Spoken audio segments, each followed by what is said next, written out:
This November 7th, 2019 regular meeting of the Fairfax County School Board will now come to order. Please rise for the Pledge of Allegiance, a moment of silence, and the performance of the national anthem by the Annandale High School Singers under the direction of Pat Vaughn. To the flag of the United States of America and to the republic for which it stands, one nation, under God, indivisible, with liberty and justice for all.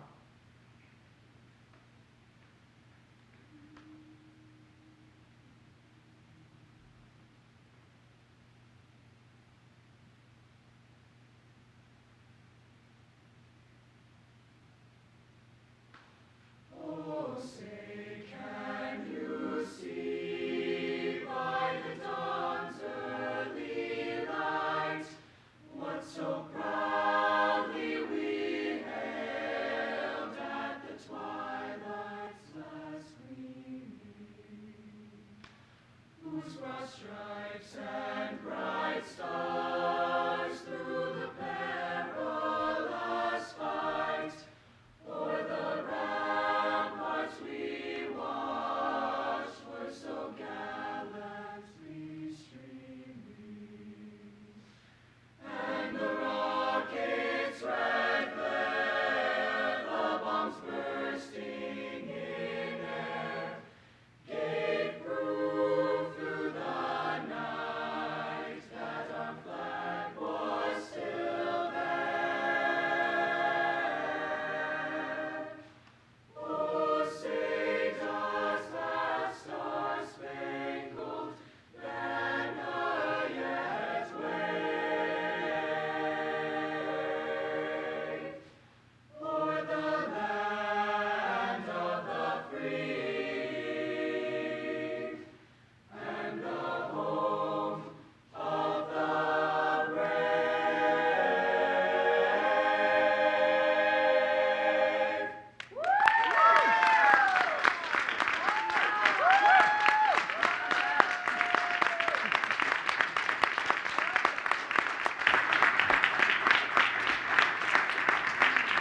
Madam Chair, I just want to say thank you so much to these amazing Annandale High School students and their beautiful, beautiful voices. That's one of the most beautiful renditions I've heard in my time on the board. Thank you so much for coming out tonight.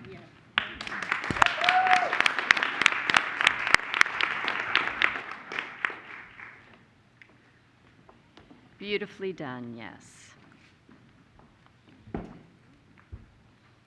The board held a closed meeting earlier this evening and certified compliance immediately. We did not. So we will certify compliance in a few moments. We have announcements. Item 6.03. Oh, I'm sorry.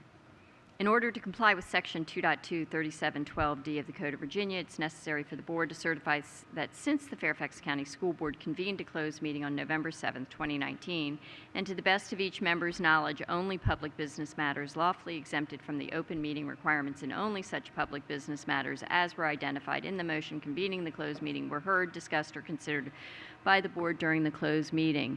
Do I have a motion? Motion made by Mr. McElveen, seconded by Ms. Hines. All those in favor? That's Ms. Evans, Mr. Wilson, Ms. McLaughlin, Ms. Keys-Gamarra, Mr. Moon, Ms. Derenak-Kofax, Mr. McElveen, Ms. Hines, and Ms. Strauss. Those opposed? Those abstaining? I have Ms. Schultz, Ms. Palchik. That motion carries.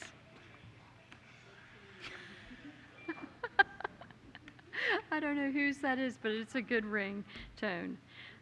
Please, with that, please turn off or silence your cell phones.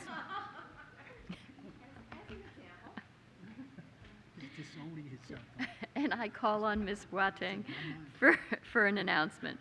I'm abdicating ownership. Okay.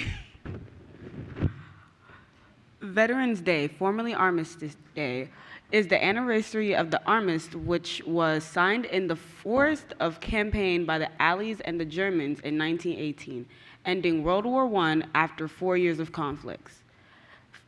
At 5 a.m. on Monday, November 11, 1918, the Germans signed the armistice. An order was issued for all firing to cease so the hostilities of the First World War ended. This day began with the laying down of arms, blowing of whistles, impromptu parades, and closing of places of business. All over the globe, there were many demonstrations. No doubt the world had never before witnessed such rejoicing. Veterans Day is observed annually in the United States in honor of all those, living and dead, who served with the U.S. Armed Forces. The school board directs school personnel to provide students with instructional activities that honor veterans and recognize the role of the military in American democracy. Many schools have special events to which they invite veterans and members of the school community on active duty military. American Education Week was established in 1921 by the National Education Association to raise public awareness of the importance of public education in America. This year's theme, Reach, Educate, Inspire, reminds all Americans of the importance of public education and offers the opportunity to celebrate public education and honor those who ensure that every child receives a quality education. As part of that observation, community leaders are invited to serve as educators for a day in order to get a glimpse at a day in the life of a school employee. American Education Week features a special observation on each day of the week, including parents, education support professionals, and substitute educators. Established by a presidential proclamation more than 25 years ago, hold on, let me just introduce it then. Geography Awareness Week, November 10th through November 16th, 2019. Established by presidential proclamation more than 25 years ago, this annual public awareness program encourages citizens young and old to think and learn about the significance of place and how we affect and are affected by it. Too many young people are unable to make effective decisions, understand geospatial issues, or even recognize their impacts as global citizens. Geography Awareness Week is observed in November and promotes what geography is, why it is important, and the relevance of a geographic education in preparing citizens to understand and debate pressing social and environmental issues and problems. Thank you. I now call on Mrs. Strauss for a recognition of the McLean High School journalism students. Thank you. I'm truly honored to recognize our fine McLean High School journalism students and their teachers this evening. Our students and teachers learned in October that the Virginia High School League Media Championship that they had earned trophy class rankings, the top honors bestowed by the Virginia High School League's Publication Evaluation Services. They won 5 trophy class honors. 1 in broadcast division, the magazine division, the news magazine division, the online news division, and the yearbook division. McLean High School is the only school in Virginia to earn 5 trophy class designations this year. What an accomplishment.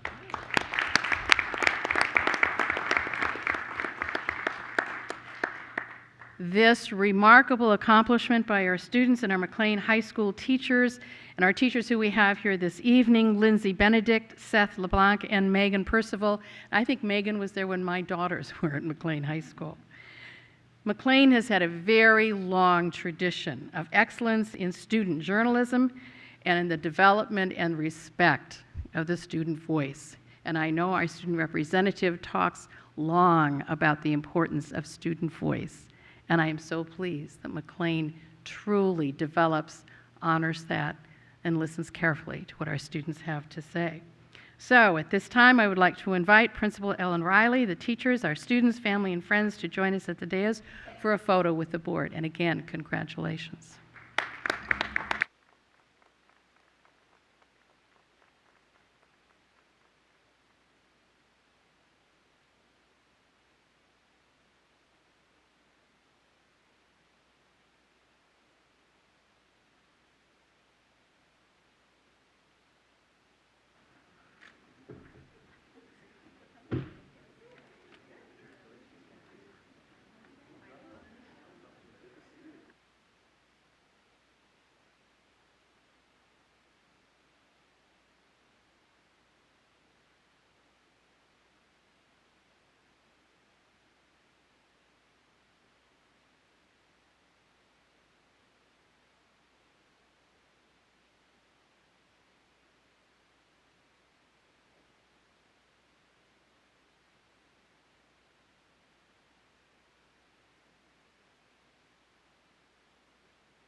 The next, I'm not quite here yet.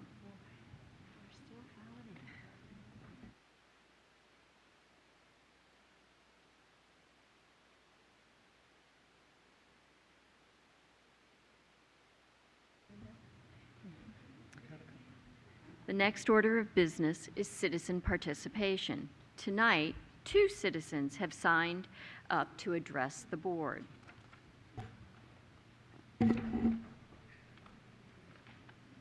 Speakers are requested to limit their remarks to no more than 3 minutes. The school board will not hear statements involving issues that have been scheduled for public hearings, such as capital improvement program, budget, and boundaries. Complaints regarding individual students or school-based employees should be directed to the appropriate school principal or other school official. Speakers should refrain from using personally identifiable information in connection with an individual student. Speakers are expected to deliver their comments with the decorum and respect appropriate to the conduct of the public's business. Please be mindful that there are often young children in the attendance at these meetings or watching at home, so language should be appropriate for all age levels. Thank you for your cooperation, and thanks to those who have come to speak to us tonight. Our first speaker is Katie Rouge Demore.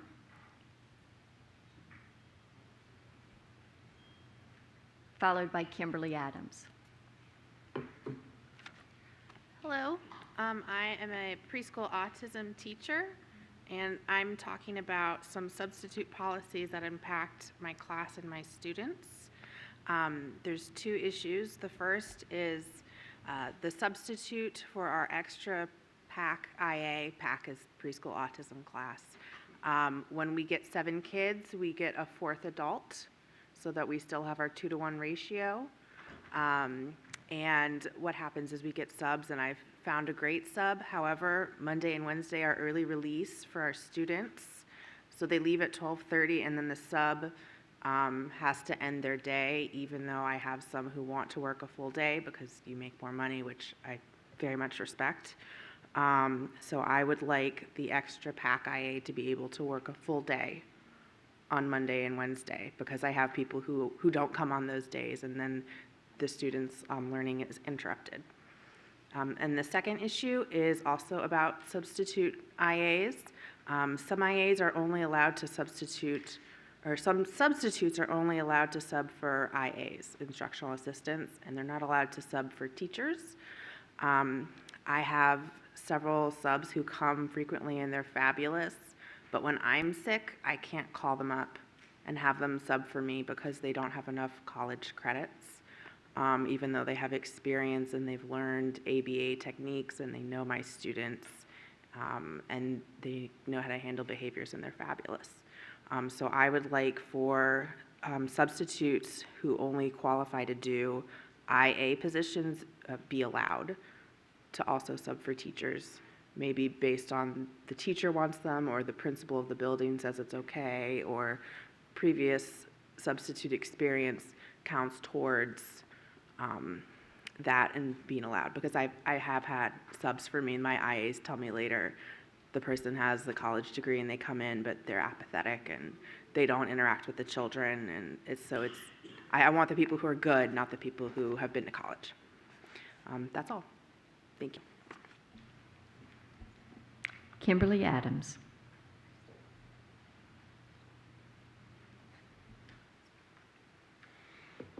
Good evening, Chairman Corbett Sanders, school board members, and Dr. Raybrand.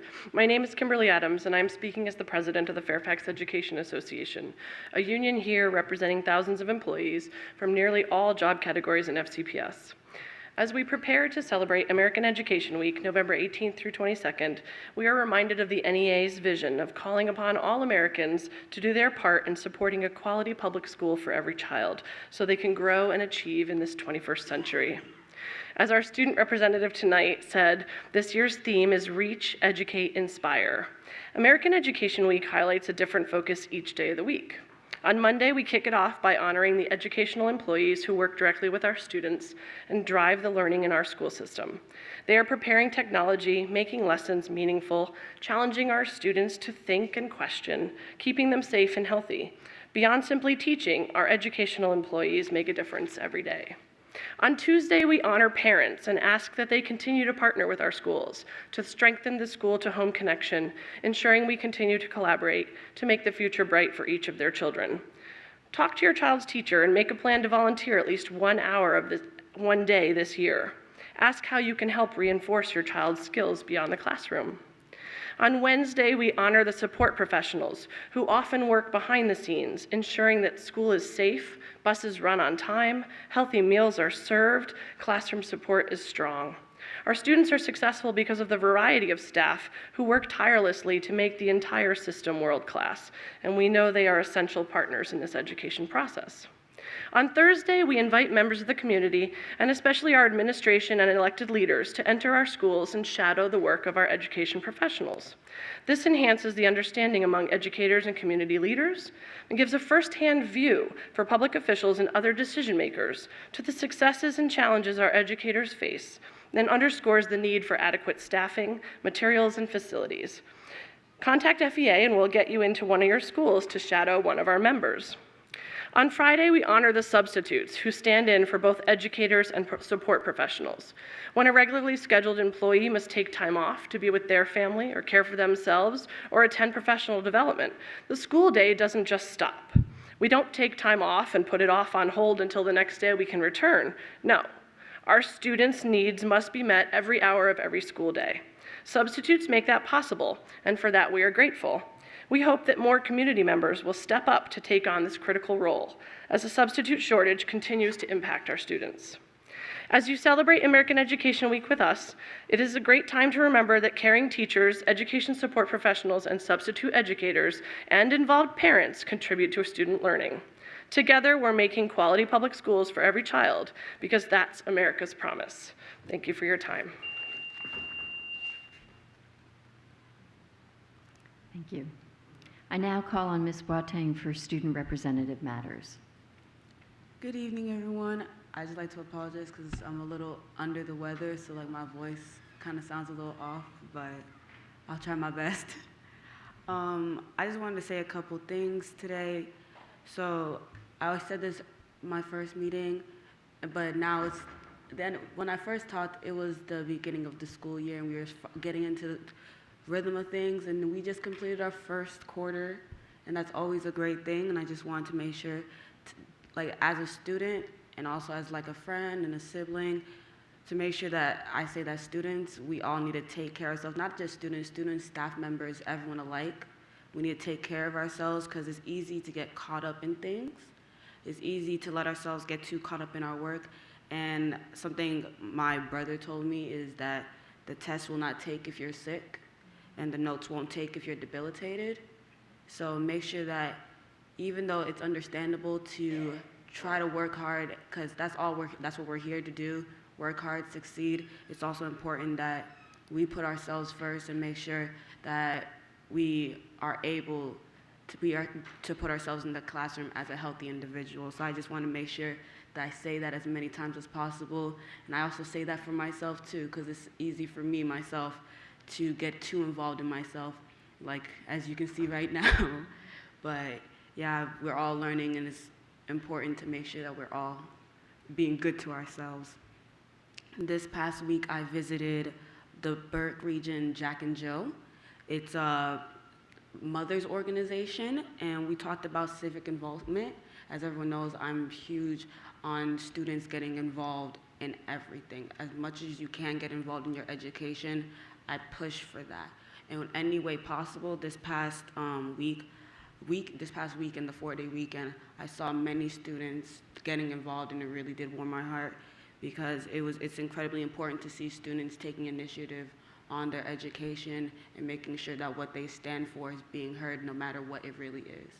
Like when I was at the polling station, I saw other students, regardless of which side, whether it was the Republican side or Democratic side, they were out there handing out sample ballots because they were taking a stand on what they believed and what they wanted to be out there. And I thought that was very powerful. I saw many students interning for multiple candidates. And I also saw a lot of first-time voters. And I hope that next year, I won't be able to vote next year, but I'm encouraging as many students, if you're eligible to vote, to register to vote, because there's no, like, it's many different ways you can get involved, but the easiest and most direct way to get involved is to vote. And even if you miss this year, you can always get next year. And so just to say, like, participate, reach out to people, and just get out and participate. Make sure your voices are heard, because your voices are important, and it's something that I feel is lacking in certain places in our government. I think that's it. Thank you. Thank you. I now call on Dr. Brabrand for the introduction of the Strategic Plan Goal 1 Student Success Report. Thank you, Chairman Corbett Sanders. I just want to remind the board and the community that we have 4 goals in the strategic plan: student success, caring culture, premier workforce, and resource stewardship. We've really worked this year to bring all the goals to you prior to the budget development and the budget presentation in January, so that you can really get a strong state of the schools in terms of our strategic plan along these 4 goals. And tonight, we have Dr. Sloan Presidio, our Assistant Superintendent for Instructional Services, to talk about Goal 1, student success. And I think you're going to be delighted with the information that he and his team and our staff have put together. And without further ado, Dr. Presidio. All right. Well, thank you, Dr. Brabrand, and thank you to all the board members, members of the leadership team. It's a pleasure to be able to present this evening's report on Goal 1, student success of the strategic plan. And I do want to start this evening by acknowledging a lot of the folks that worked so hard on this report, folks in the Instructional Services Department, all of the members of the leadership team, and a special thank you to the members of the Office of Research and Strategic Improvement who have done a lot of work on this report. So I think, as you know, there's a lot to report on in Goal 1, student success. We have 22 performance metrics in Goal 1, which makes up about 50% of the entire strategic plan. The full narrative report on Goal 1 this year is over 80 pages long.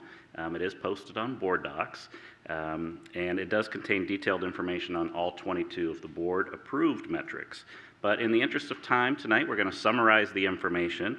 And I do want to remind everybody that we have a 3-hour work session scheduled to discuss all of this report in great detail on Tuesday, November 12th.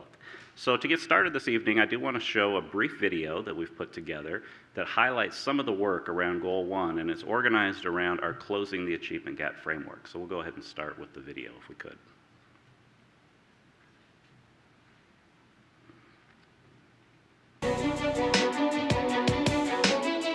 That's what he's doing right now. It helps it see colors. Hello, Yusuf. We're glad you came to school.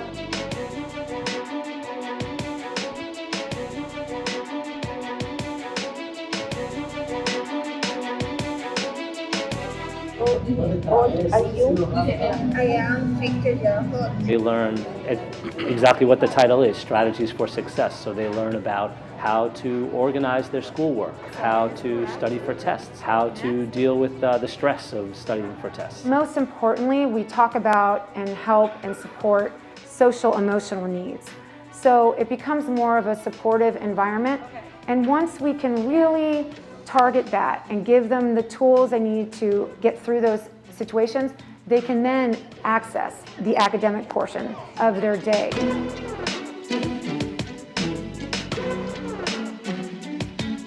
We have come together as a team with our parent liaison and our librarian to really encourage all of our students to participate and learn by doing.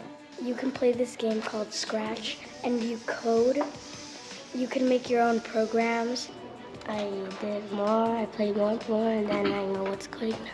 We were at 44% where our students were struggling with the science, to now our last 2019 SOL, we had a 90% accuracy with our students of being able to retain the information and demonstrate their understanding on the test. Can you help me? So do you want to clarify? Students are now collaborating and communicating and thinking critically at the beginning and throughout the unit, so that they're constructing their own understanding, which allows for a deeper understanding of the content, abilities to make cross-curricular connections, and to apply their learning to a variety of situations.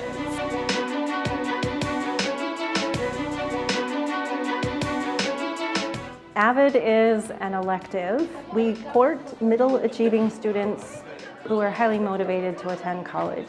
We bring a point of confusion from like a test, quiz, or a simple worksheet that we have, and we present it to our classmates to help us solve the problem. No one in my family was ever going to college. So I'm basically the first one to be attending college this year. And through AVID, I learned like how important it is and all the advantages and things that I can do if I have a college education. It's kids that are perfectly capable, but they don't have the resources or the know-how or the support to get there. I mean, this is why we become teachers, so it works.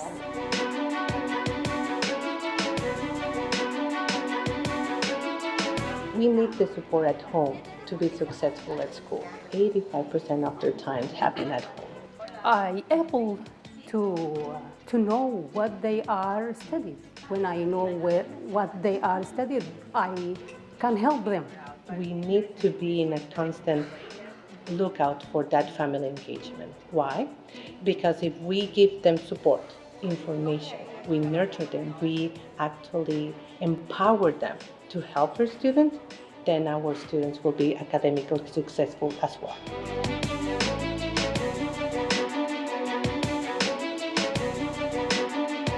Bridge to Kindergarten is an opportunity for children that haven't attended Head Start or preschool before to help them make a successful transition to kindergarten. I thought it was important for our kids to participate. One, to be able to meet some of the kids they were going to see on day one when they first started school, but also understanding some of the expectations by the kindergarten teachers, classroom rules, and how does that routine work. And with Bridge to K, we have a great opportunity to start that relationship with parents, to set that positive tone with them, with school experiences in general.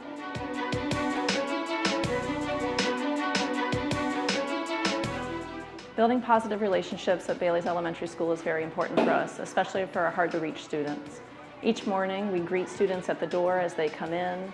Teachers during the day take time to get to know the child personally. Our students are excited to come to school, and then when they're at school, they work hard for their teachers, they work hard for themselves, because we know that when students have a strong relationship with staff members in the building and with their families, that they will have great student achievement and they themselves will find success in the classroom.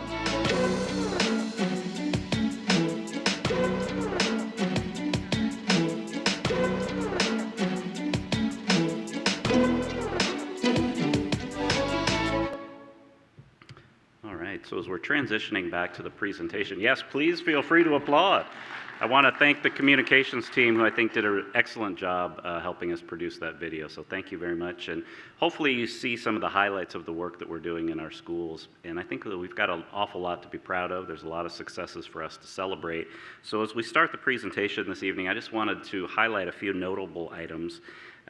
First of all, FCPS was recently named a 2020 Best School District with an overall grade of A.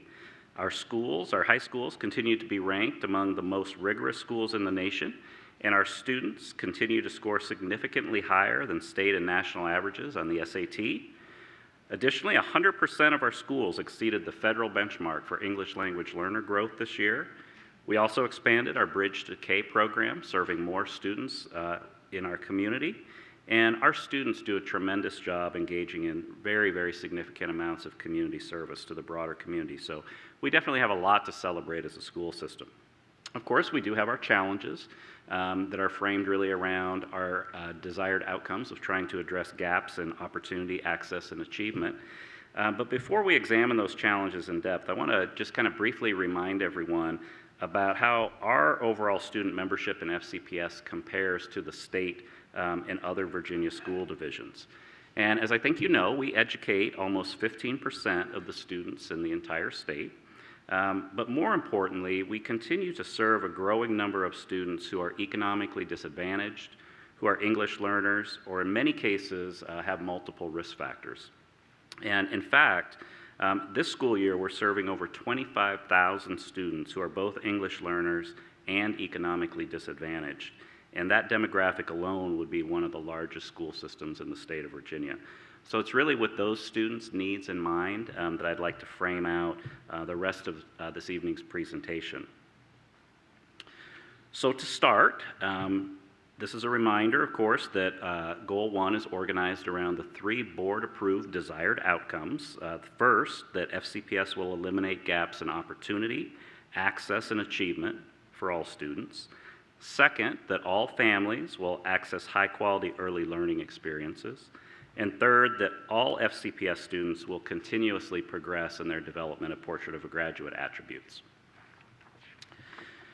So because we have 22 metrics in this report, and 20 of those metrics are actually in the first desired outcome associated with closing gaps, we've grouped the metrics together. And the first group of metrics that we're going to look at includes reading and math metrics. So this slide presents the overall results for each of those metrics, which we're going to look at in detail, each of them individually. So our first metric, seen here, reports performance on the math, standards of learning, in grades 3 through 12. And here you see that the overall performance on our math SOLs was rated as progress toward the target. And we're very pleased to report that all of our student groups made progress towards the performance target for math SOL performance last year. In fact, our English learner student group made the largest one-year gains and improved by 8 percentage points last year. Increases to the math SOL scores, I think, can be attributed in part to the work that we did in implementing new math basal resources. We want to thank the board for helping support that work, as well as changes that we made to our professional development model and using mentor teachers in our elementary schools.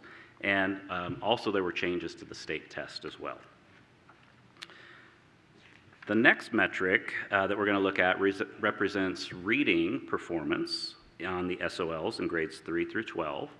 And here we see that the overall performance is rated as no progress during the reporting period. And this is really due to the fact that our pass rates declined slightly, 1 or 2 percentage points across most student groups.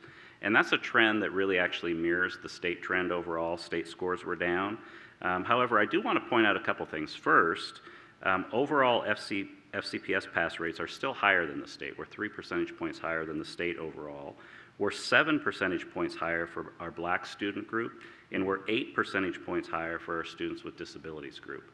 So we are outperforming the state in some significant categories. The other thing that's really important when we look at these results for our SOLs, and this is true for reading and for the math results that we just looked at, you have to remember that the data here represent the unadjusted pass rates, okay? And it's very important because the state does make adjustments to division SOL rates based on certain factors.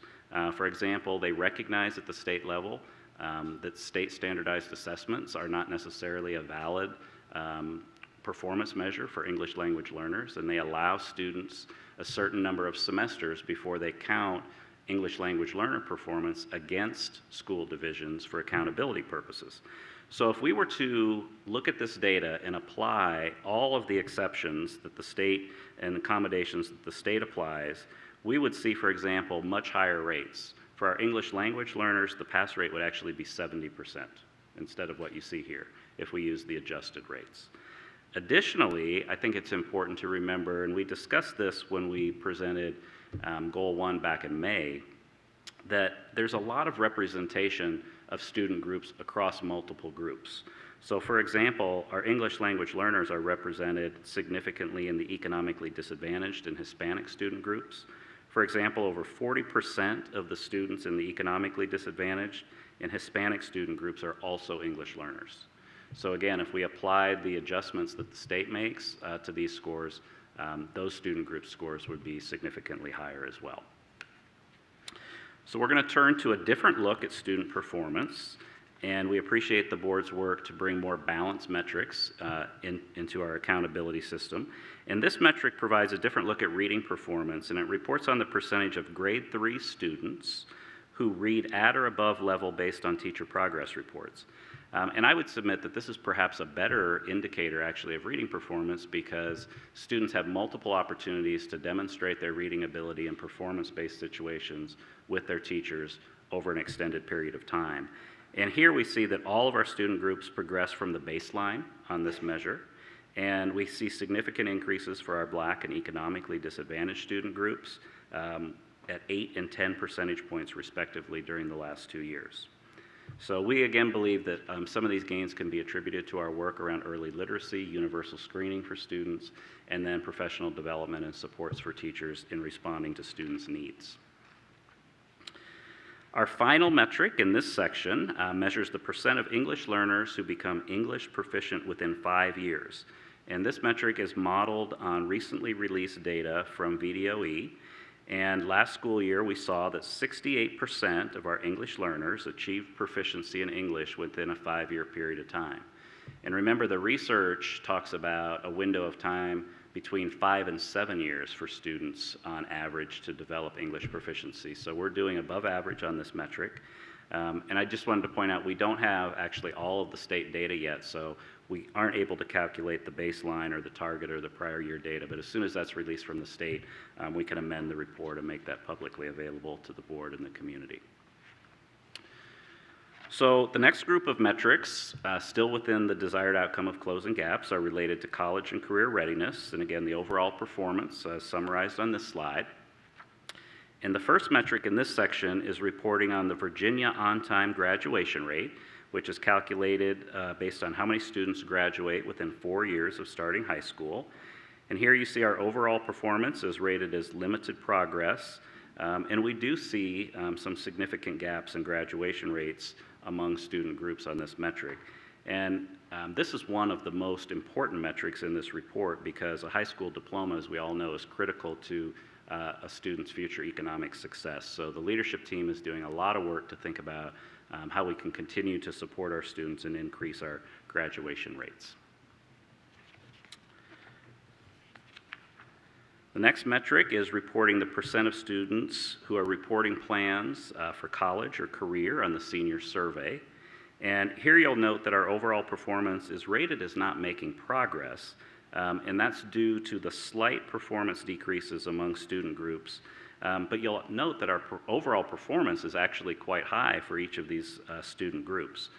So it's just one of the nuances of how we're doing our accountability reporting. To make progress, you have to continue to make progress among our student groups. So even though our results are high, we had a slight decrease, which is why the overall performance is rated as no progress.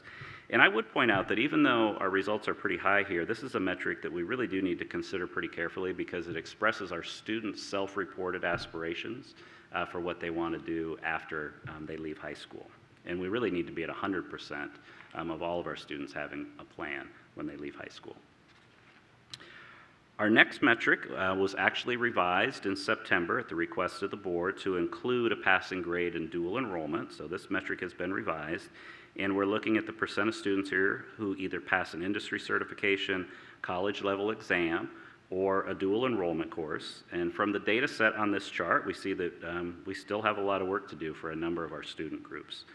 And I would look at this metric also in relation to the metric that we just looked at previously, because previously we saw that almost 100% of our students report having aspirations for post-secondary education and careers, and here we're seeing really that less than 50% of most of our student groups are either passing an exam, earning a certification, or completing courses, which would indicate that they're on track to meet their aspirations. So this again is an area of priority for our leadership team. So we're going to switch gears, still within the desired outcome of closing gaps, and we're looking at the metric focused on closing digital access gaps here. And this is reporting on the percent of high school students with access to an FCPS provided electronic device. And on this metric, it's really important to remember that this is data from 18-19, right? And based on that data, we had limited progress. But as we know, we actually completed the FCPS on one-to-one implementation this summer in the fall, and you can see with the bars on this chart with the cross-hatching that we're actually at 100% as of September 2019 in terms of meeting our aspirational target on this metric. The next set of metrics are related to closing gaps in advanced academic programs in elementary and middle school. And here the results are summarized. You see we've made progress in a number of these individual metrics. And the first metric in this section reports on the percent of students who participate in AAP Level 4 programs in grades 3 through 8. So our overall progress is rated as limited, but the number of students here in some of our historically underrepresented populations has actually increased significantly when you look at the N size represented on the chart. For example, the number of economically disadvantaged students being served in Level 4 programs has increased by 824 students over the baseline. Additionally, we believe that as we continue to strengthen the fidelity of implementation of our curriculum in our classrooms, expand our Young Scholars programs, and expand local Level 4 programs, that we're going to continue to make progress on this metric. And perhaps most importantly, I just want to remind folks that we are in the process right now of an external review of our programs, our AAP programs, and we hope to gain new ideas and new actions that we can take to promote greater equity in access to Level 4 programming. The next metric in this section is related to local Level 4 programs and how many schools are offering local Level 4 programs. And here you can see that we currently have 64 of our 112 non-center elementary schools that are offering local Level 4 programs. The next metric, we see that FCPS has also made progress toward increasing the number of schools that offer the Young Scholars program. Currently 90 out of 141 of our elementary schools offer Young Scholars. And the final metric, well, almost the final metric in this section, is related to the use of AAP curriculum in general education classrooms. And last school year was the first year that the board introduced this metric, and it was the first year that we had collected any information at the division level on the use of AAP curriculum in general ed classrooms. And we actually didn't even collect the information until the spring of 2019. So even though we see that we have actually met or exceeded our performance target, we know that we've got a lot of growth to make, and we think we can make a lot of growth on this metric in the next year as our administrators, our advanced academic resource teachers, and our classroom teachers are more aware of the expectations and the resources available to support them. So the final metric on advanced academics reports on the percent of AAP students who score at the pass advanced level on either the reading or math SOL. And you see our performance dipped slightly for several student groups last year. So we're going to shift now to the next group of metrics still related to closing gaps, and these are related to advanced coursework. And the first metric in this section is reporting on the percent of students who participate in Algebra 1 by the end of 8th grade. And we do see here that several of our student groups have already exceeded the performance metric. We also see that our Black student group has made progress on this metric, but we do again see large gaps across a number of our student groups overall here. So our next metric is a performance metric. And although we saw that we had large gaps in Algebra 1 participation rates, here we see that the students who are participating actually in Algebra 1 by the end of 8th grade are passing both the course and the SOL at very high rates, over 90%. So again, we see a disconnect between our participation and our performance data. The next metric is reporting the percent of students participating, again, in courses in grades 7 through 12, and almost all of our groups progress towards the participation target over baseline performance. And again, this is another one of these metrics where the actual number of students participating has increased significantly. So for example, an additional 1,046 Hispanic and 1,977 economically disadvantaged students are now participating in honors courses as compared to baseline. So that's a significant increase for many students. And again, here we're looking at the performance. So here we see that for students who participate in honors courses, the course pass rate in those courses is very high, between 96 and 100% for all of our student groups. We also see that we made limited progress as it pertains to the percent of students participating in AP, IB, or dual enrollment courses. So this is again a metric that we amended at the request of the board in September to add dual enrollment into our data. And when we look at this data, we do see a similar trend with some of our advanced courses where we see gaps among our student groups. And again, for the students, though, that do participate in those AP, IB, or dual enrollment courses, the pass rates are very high, between 97 and 99% for all student groups. And our next metric is reporting on the percent of students who earn a passing score on one or more AP or IB exams by the end of high school. And we do see the performance increase from the prior year for all of our groups, with the exception of one student group here. And additionally, the number of students earning passing scores has also increased across student groups. All right, so now we're going to transition out of the desired outcome of closing gaps, and we'll look at the second desired outcome, which is ensuring that all FCPS families access high-quality early learning experiences. So the first outcome, unfortunately, is still under development, as it was when we gave the report back in May. The new metric is going to actually focus on students' executive functioning skills as a measure of kindergarten readiness, and it's going to be based on data from a new state assessment, the Child Behavior Rating Scale, which was implemented in our schools for the first time this school year, which is why we're unable to provide any baseline data on this particular metric at this time. However, in past reports, we've used students' literacy skills as a proxy measure for kindergarten readiness. So we've provided data on students' literacy skills as they enter kindergarten again. And you can see from this chart that we've provided 3 years of data to give a little bit of an historical look. And you can see that overall 64%, if you look at the first row, last column, school year 18-19, you can see that 64% of our students enter kindergarten at or above benchmark in early literacy skills.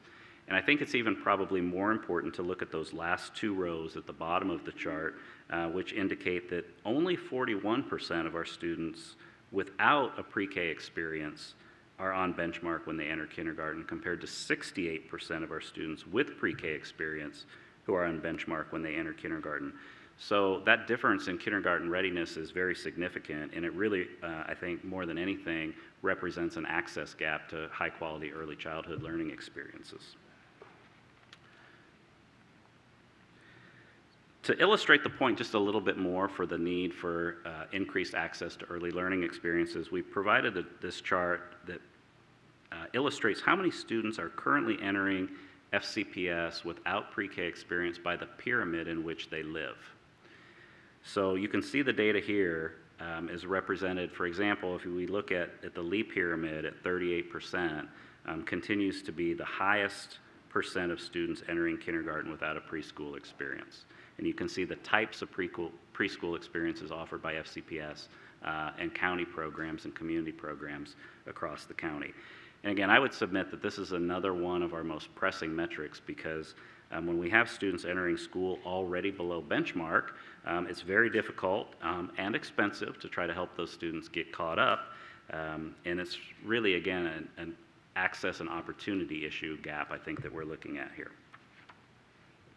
So our final metric is related to the desired outcome, the third desired outcome of making sure that all of our students continuously progress in their development of Portrait of a Graduate attributes. And similar to what we saw in early learning experiences, this is still a metric that's under development. We currently this year are piloting our presentations of learning in 15 different schools, elementary, middle, and high schools located at various schools across all of the regions in FCPS. And we'll have some good baseline data, I believe, at the end of this year to really actually report on how students are progressing in their development of Portrait of Graduate skills. But since we don't have that information yet, I would say that there's been a lot of success, I think, with respect to Portrait of a Graduate since the board adopted this work. And I would illustrate that just by saying over 6,000 teachers in our school system have been trained in project-based learning, and every school has at least one teacher who's been trained. Over 2,600 teachers have been receiving job-embedded professional development and support in Portrait of a Graduate implementation. And we've actually trained 29 county support teachers who are helping us scale this work in the division and at their schools. And I think, as you know, there's a number of different approaches to Portrait of a Graduate. There's a lot of different entry points, and the work can look very different. And here we're illustrating some of the initiatives that are supporting this work, like Get to Green, STEAM, project-based learning, our Global Classroom Initiative, and all of those initiatives are supporting students' development of Portrait of a Graduate attributes. After reviewing all 22 of those metrics, I appreciate you sticking with me for that process. I just wanted to point out that there's also information in the report on return on investment. And this slide really just serves as a summary of a number of the major areas which were analyzed by the Office of Research and Strategic Improvement. There's much more comprehensive analysis on the return on investment in the full narrative report, and there are also some additional slides to this presentation in an appendix as well. And then just to close, I've provided some information for the board to consider that might help guide some of our discussion at our work session on Tuesday. And there are both policy and funding considerations for the board to discuss and consider. And with that, I would say that I would like to conclude this evening's presentation. I'd be happy certainly to answer any questions that you might have at this time. But again, we do have 3 hours coming up on Tuesday to discuss this at length. So thank you. Thank you, Dr. Presidio. Ms. Strauss? Thank you. I just have a comment because I know we will be doing a work session. I was very pleased to see how well our students are doing who take Algebra 1 in 8th grade. I remember many, many years ago when Nancy Sprague was still with us when we embarked on that adventure in the first place. So our students are performing at higher rates than we thought would have been possible. Again, with students challenging themselves with honors classes, advanced AP classes, advanced courses of all kinds. And not only do we have more children desiring to challenge themselves, but they are doing well in the classes. Because again, that is always the mark of, are we doing our best at teaching? Are we preparing the children from those classes, and are they succeeding? So I was very pleased to see those outcomes. Thank you. Thank you. Ms. Schultz? Make a few just top level points. Could we go to slide 25, for example? So I think 8 years I've been complaining about metrics that look like this. Participating in an honors class doesn't give us meaningful information. You know, and this is the board's fault because the board's fault is in setting the metric. Participating in doesn't mean they're successful in. So having the connection between participating and what their grade is the meaningful metric that comes fully around. And if you go to slide 26, it's the same. And if you could go to slide 29, please. And this sort of, there's a whole host. Earn a passing score. What is a passing? What's considered a passing score? And passing isn't necessarily the same score that universities look at in order to achieve college credit. So I think that there's probably you know, a gap between what's considered passing and where students actually get college credit. So that becomes the more rounded, and still yet is the connection to, and this is a fidelity of in the class to the test issue. We have students, for example, who get an A in the class and don't get a passing score or barely get a passing score on an exam. That's one issue.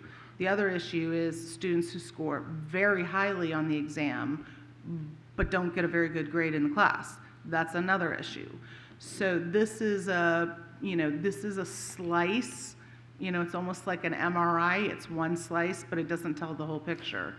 And this expanded through all of the slides I renew my objection to having different goals set by race, set by standards of economics and everything else. I think it's offensive, I think it's racist, and I don't like it. I never have liked it, and this will be the last time I get to say it, but I'm saying it again. If I could just, on one of the points that you made, I just want to make sure a couple things are clear.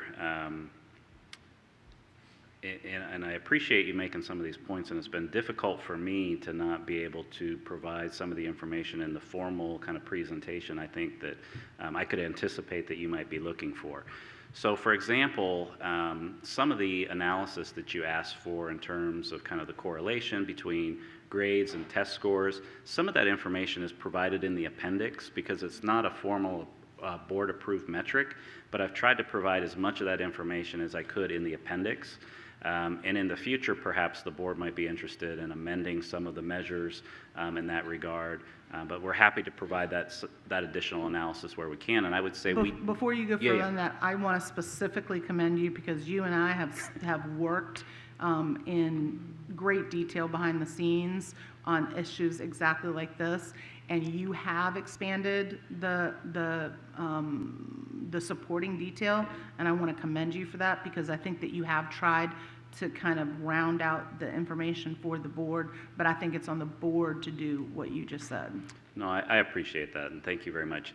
And I also want to say that the type of analysis you're asking for, we're doing with our schools, right? So we're providing those kinds of reports to our principals so our principals can meet with their teachers and have those types of discussions, which I think is really what you're asking us to do, is make sure that we're looking at these issues and we're having those conversations and we're doing that difficult work in our schools. And I feel confident that we're doing that.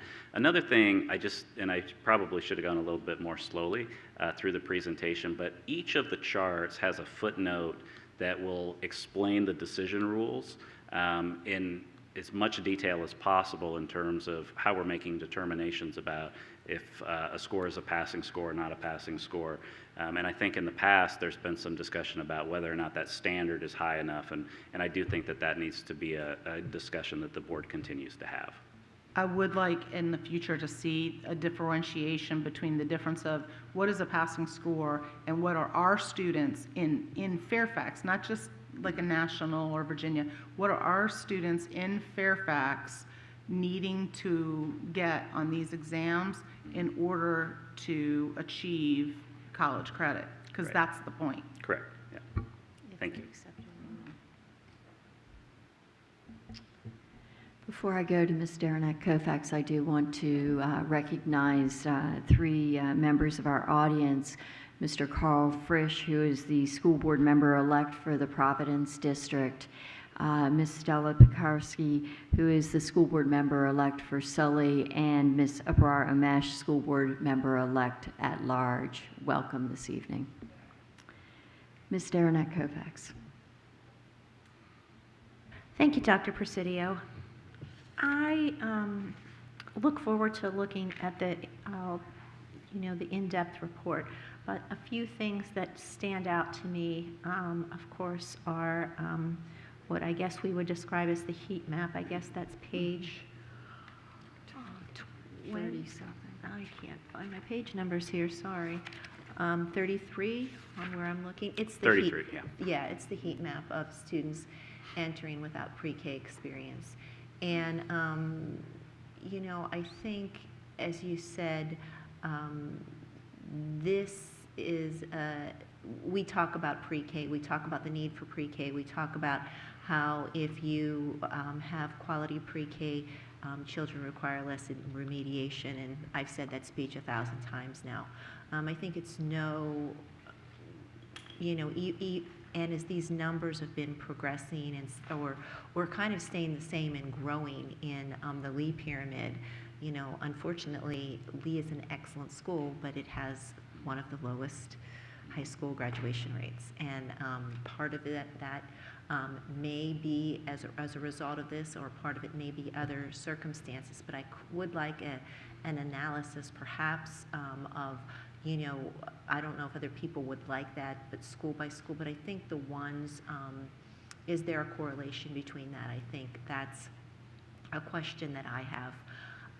I also, when I look at the data or the things that you had suggested on the last few pages, those are things that I know personally I and many of the board members have been advocating for. The very last page where you have Portrait for Graduates, CAG, and all of those, if we could bring that up so people can see. Right, yeah, you just passed it. Back one. Back one. Right there. I think what I would like, I know we graduated the first cohort of the kids who had the new ESOL programming, at least for those two schools from Justice and Lee High School. Do we have data on that to see if there were improvements made? And I'm not asking you now, but for the work Well, session. actually, with respect to those two schools, I could answer now. We can talk about it in more detail on Tuesday as well. But we've essentially doubled the graduation rate for English learners in those schools, and the English learner graduation rate in both of those schools is at 75%. Thank you. I knew that. And we still have work to do, right? But I Right. mean, we've had significant gains. But it's significant gains by changing the programming, by giving more intensive literacy programming, doubling the blocks, all of the things that we did when we said we knew we needed that. And I guess I would also like to know if that's something that is, well, you're saying right there, it's not the same at all schools, right? I know that not every school needs what they need, but I'm saying, I guess I'm asking, are schools that need it getting enough? So I do think that's one of the things we might want to discuss in the work session and go into in a little bit more detail. In terms of the academic programming, we've made the academic programming changes, the curriculum changes available and accessible at all of our schools. In terms of the additional supports, additional counseling staffing, things like that, we've not fully implemented all of those changes. What we did is we really looked at the schools in greatest need based on their student population and targeted resources there first. Right, so yeah, I'd like to have a more robust conversation during the work session. And again, I have to say that I've been in a lot of schools this first quarter of the school year, and the expanded AARTs that we have in the Title I schools, we have been getting huge praise for that and making huge differences. So Dr. Brabrand, you can bet that that's something I'm going to put on the budget list of what to have to expand it. And again, that has been part of the Advanced Academic Resource Advisory Council, a recommendation for many, many, many years now, perhaps a decade. So and we appreciate the board expanding those positions last year in the budget, so that's been very helpful. Right. Well, we were happy to do it, and it's even better when you almost hear immediate results. If you're hearing positive, very positive results within the first quarter of the year, you know that's good. So, but I'll leave it at that. Thank you for this thorough report. There's lots of data to go through, and as I said, I look forward to going to the more in-depth. Thank you. Ms. Hines. Yes, thank you. So I had a couple of questions. One, on the question whether we have different goals for kids depending on their socioeconomic category. When I look at all of these charts and all of our goals, the aspirational value, the ultimate goal of each category is the same for every child as I see it. So I'm looking, for example, on page 13. And this is percent of students who pass an industry certification. What you see below, so every column says 100%. That's our goal, right?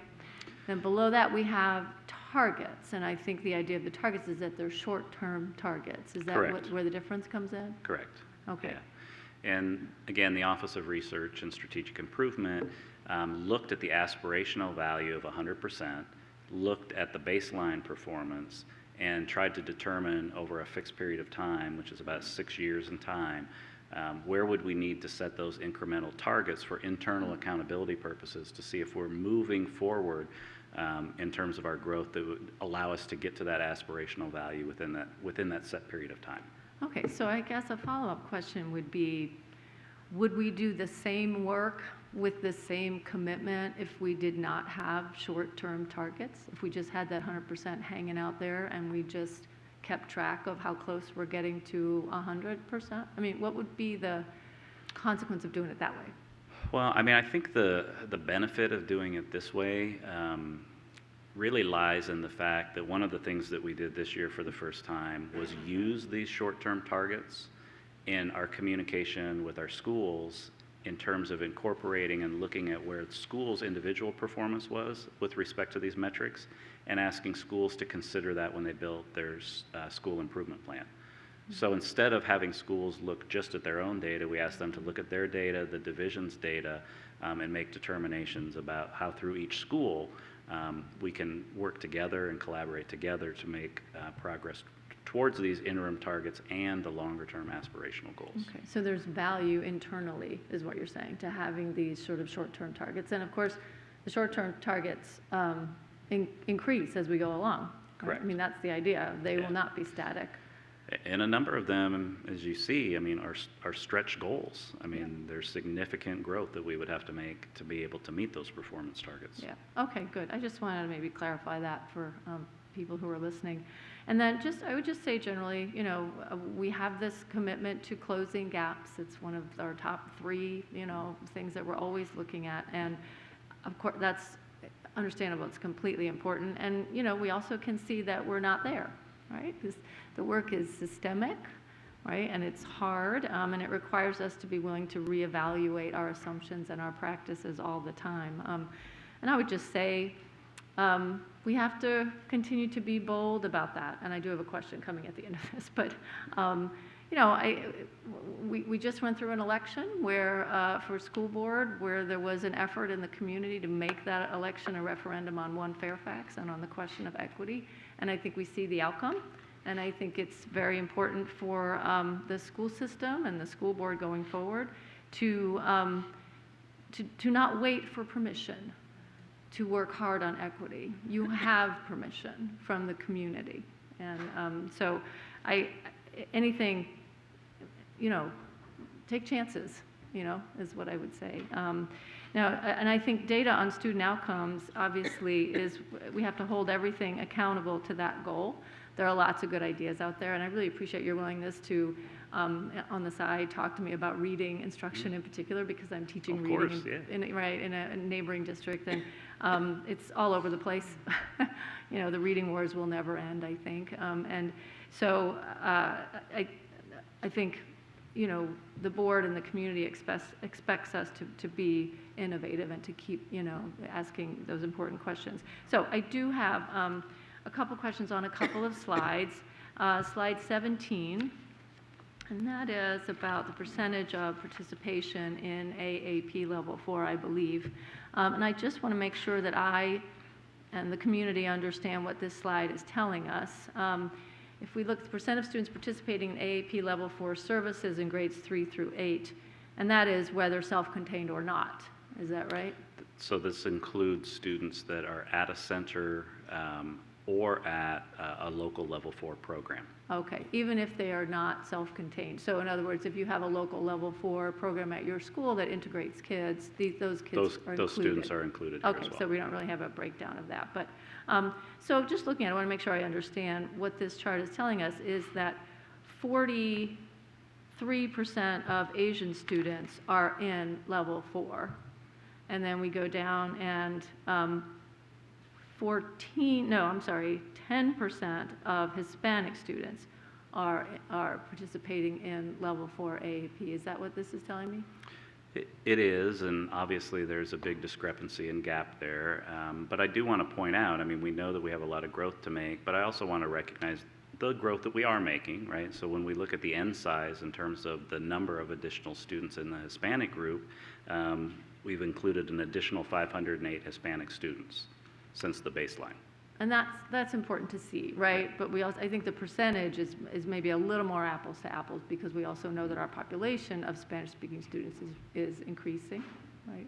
So, but anyway, if just looking at the percentages, I think, you know, and I'll just make the point, and I know I've made it before, when you look at those percentages, you have to ask yourself, are we not identifying? Are we misidentifying? You know, are we really saying that only 9% of economically disadvantaged kids are you know, gifted? So it's just, I still think we're significantly missing the mark there, and I hope that the external study is pretty robust and is willing also to be bold and tell us that we may need to make more change than we have been comfortable making up until now. So the next slide, I really appreciate this metric, slide 18, right? This is the one that looks at number of, so offering local level 4 instruction in the general education classroom. This is what we're looking at, right? Correct. How many teachers in that building, right? So well, no, this is the number of schools. The unit size here is schools. So, I'm sorry. So we're looking here at 64 out of 112 non-center schools that offer local level 4 programs. I'm sorry, yeah, I'm on the wrong slide. Number 20 is what I wanted. Thank you. Sorry about that. So this is the percent of classrooms providing instructional experiences with AAP curriculum, and this includes AAP and general education classrooms? This excludes, I just want to double check. Yeah, sure. I'll double check on that, and we can talk about that on Tuesday at the work session. I believe this is just reporting general education non-level 4 classrooms, but I do need to triple check that. Yeah, probably, because if the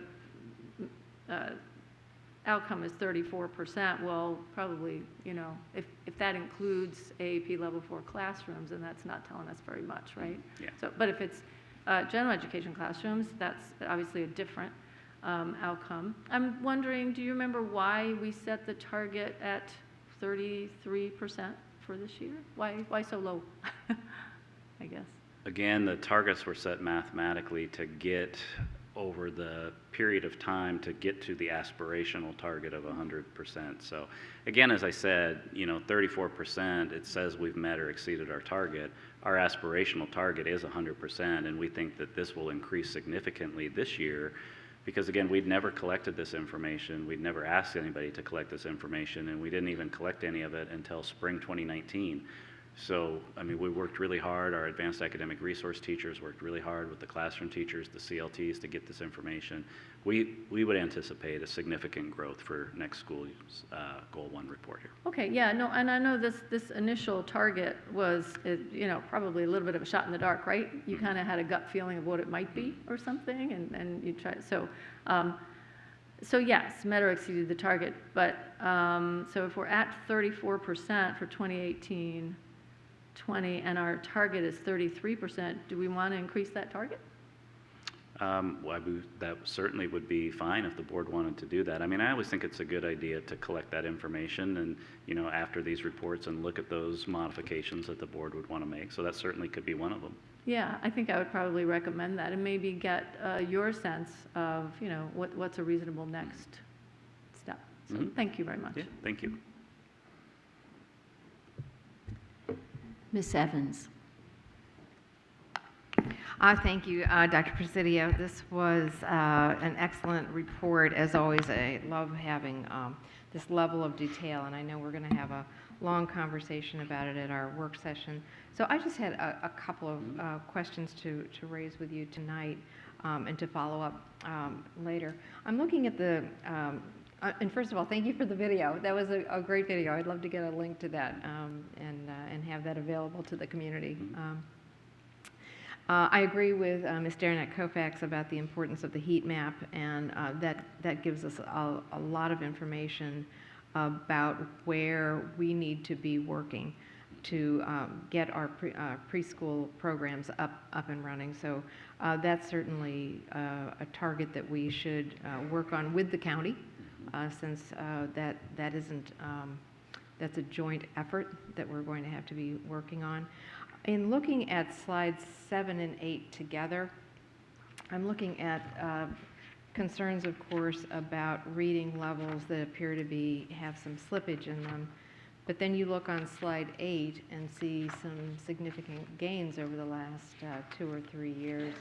So putting those two together, I'm wondering if what we're really seeing is what we're seeing here, higher needs students coming to us in the categories of economically disadvantaged and English language learners and Hispanic students. Is that at least partially, is that receiving higher needs kids? I mean, that's part of it. Again, there's a lot of different factors to look at here. So those two metrics together, I think, I do think it's important to look at them side by side, because the SOL, again, is a multiple choice test. Correct. It's a high stakes assessment. Most of our students are taking that one time, right? The reliability of that, I would argue, is not as reliable as classroom teachers' assessments that are given over the course of the year, multiple times in a lower stress environment. So our scores are higher when we look at the classroom teacher progress report metric than they are in the SOL. That wouldn't surprise me. I would expect to see that. That stands to reason, sure. And additionally, when we're looking at the reading SOL data, this again is the unadjusted data. Right? So we've made an effort in the past to present the unadjusted data so that we can look at each and every student. But again, as you said, a large number of our students, as I said at the very beginning, right? I mean, 25,000 students in our school division are both English language learners and economically disadvantaged. Right. Right? So the state allows for adjustments to be made that are not showing here. So again, if we applied those adjustments, our English language learner rate here would be at 70%. And of course, I'm less concerned about what the number shows than what the reality is in the classroom and with teaching individual students. So one of our pieces of advocacy, of course, is to ask the state to recognize our students with interrupted formal education as, I would see them as well, they are a particularly needy and unusual group. And I guess one of the things I'm seeing from seeing these two slides together is wondering if some of what we're seeing is students coming to us much later, at later grades, with less formal education and higher needs with trauma, for example. You know, that's something that we don't measure, but is a reality in the lives of actual students. So I mean, so again, if you're looking for the number of students with interrupted formal education, there's 480 of those students in the data set for school year 18-19. Okay. We actually have more than that, closer to 700 this school year. So that is a significant student demographic, again, when we think about our data. And again, I would applaud the board for including that in the legislative package. What we're asking in the legislative package is for the same consideration that the state allows in terms of adjustments for SOLs to apply for dropouts and for graduation rates. And I certainly very strongly support that. And I agree with Ms. Derenak-Kofax about delving deeper into the work being done at Justice High School and at Lee High School. We now have several years of data there, so it would be great to get a report on the impact there. You know, and of course those are schools with high numbers of high needs students. And I will also agree with Ms. Derenak-Kofax about the impact of the AARTs. I'm hearing that from principals all over my district as well. So thank you to Ms. Hines and Ms. Derenak-Kofax for bringing that as a budget amendment and adding those in. I'm just going to alert the board. We do have one middle school now that's a Title I middle school, and we might want to think about that as well, because that's a school that could actually use this too. Thank you, and I'll look forward to the rest of our conversation. Thank you, Ms. Evans. I have Ms. McLaughlin, followed by Ms. Keys-Gamarra. I did have one more question, if just a clarifying question, if you don't mind. On slide 9, the 68% that of proficiency after 5 years, does that assume they come to us as EL1s or no? So that's an intact cohort of students that have been with us for a 5-year period of time at the ranges between level 1 and level 5, meaning some students started at level 1, others started at level 2, so some started at level 5. That answers my question. Yep. Thank you. So Ms. McLaughlin, now it's your turn. Okay. I do know we're going to have the work session where we can talk at length. So I'll just briefly touch on maybe some of the comments that other board members have made as we get prepared to go into the work session. It's it's a concern I've continued to have about our goal reports, and so it's not so much even going to be this specific report, but what do we do going into our next cycle of reports?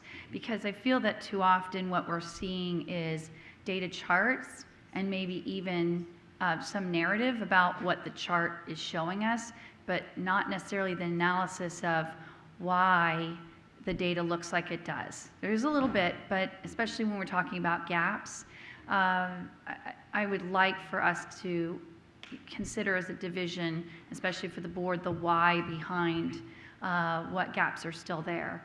And I do know that both the board and the community and the division remain concerned, especially about the gaps we have for our minority students and our students in poverty, the ELL, and our students with disabilities. And so that takes a lot of unpacking because there might be different factors that are affecting those gaps, and I don't feel that we ever get to those.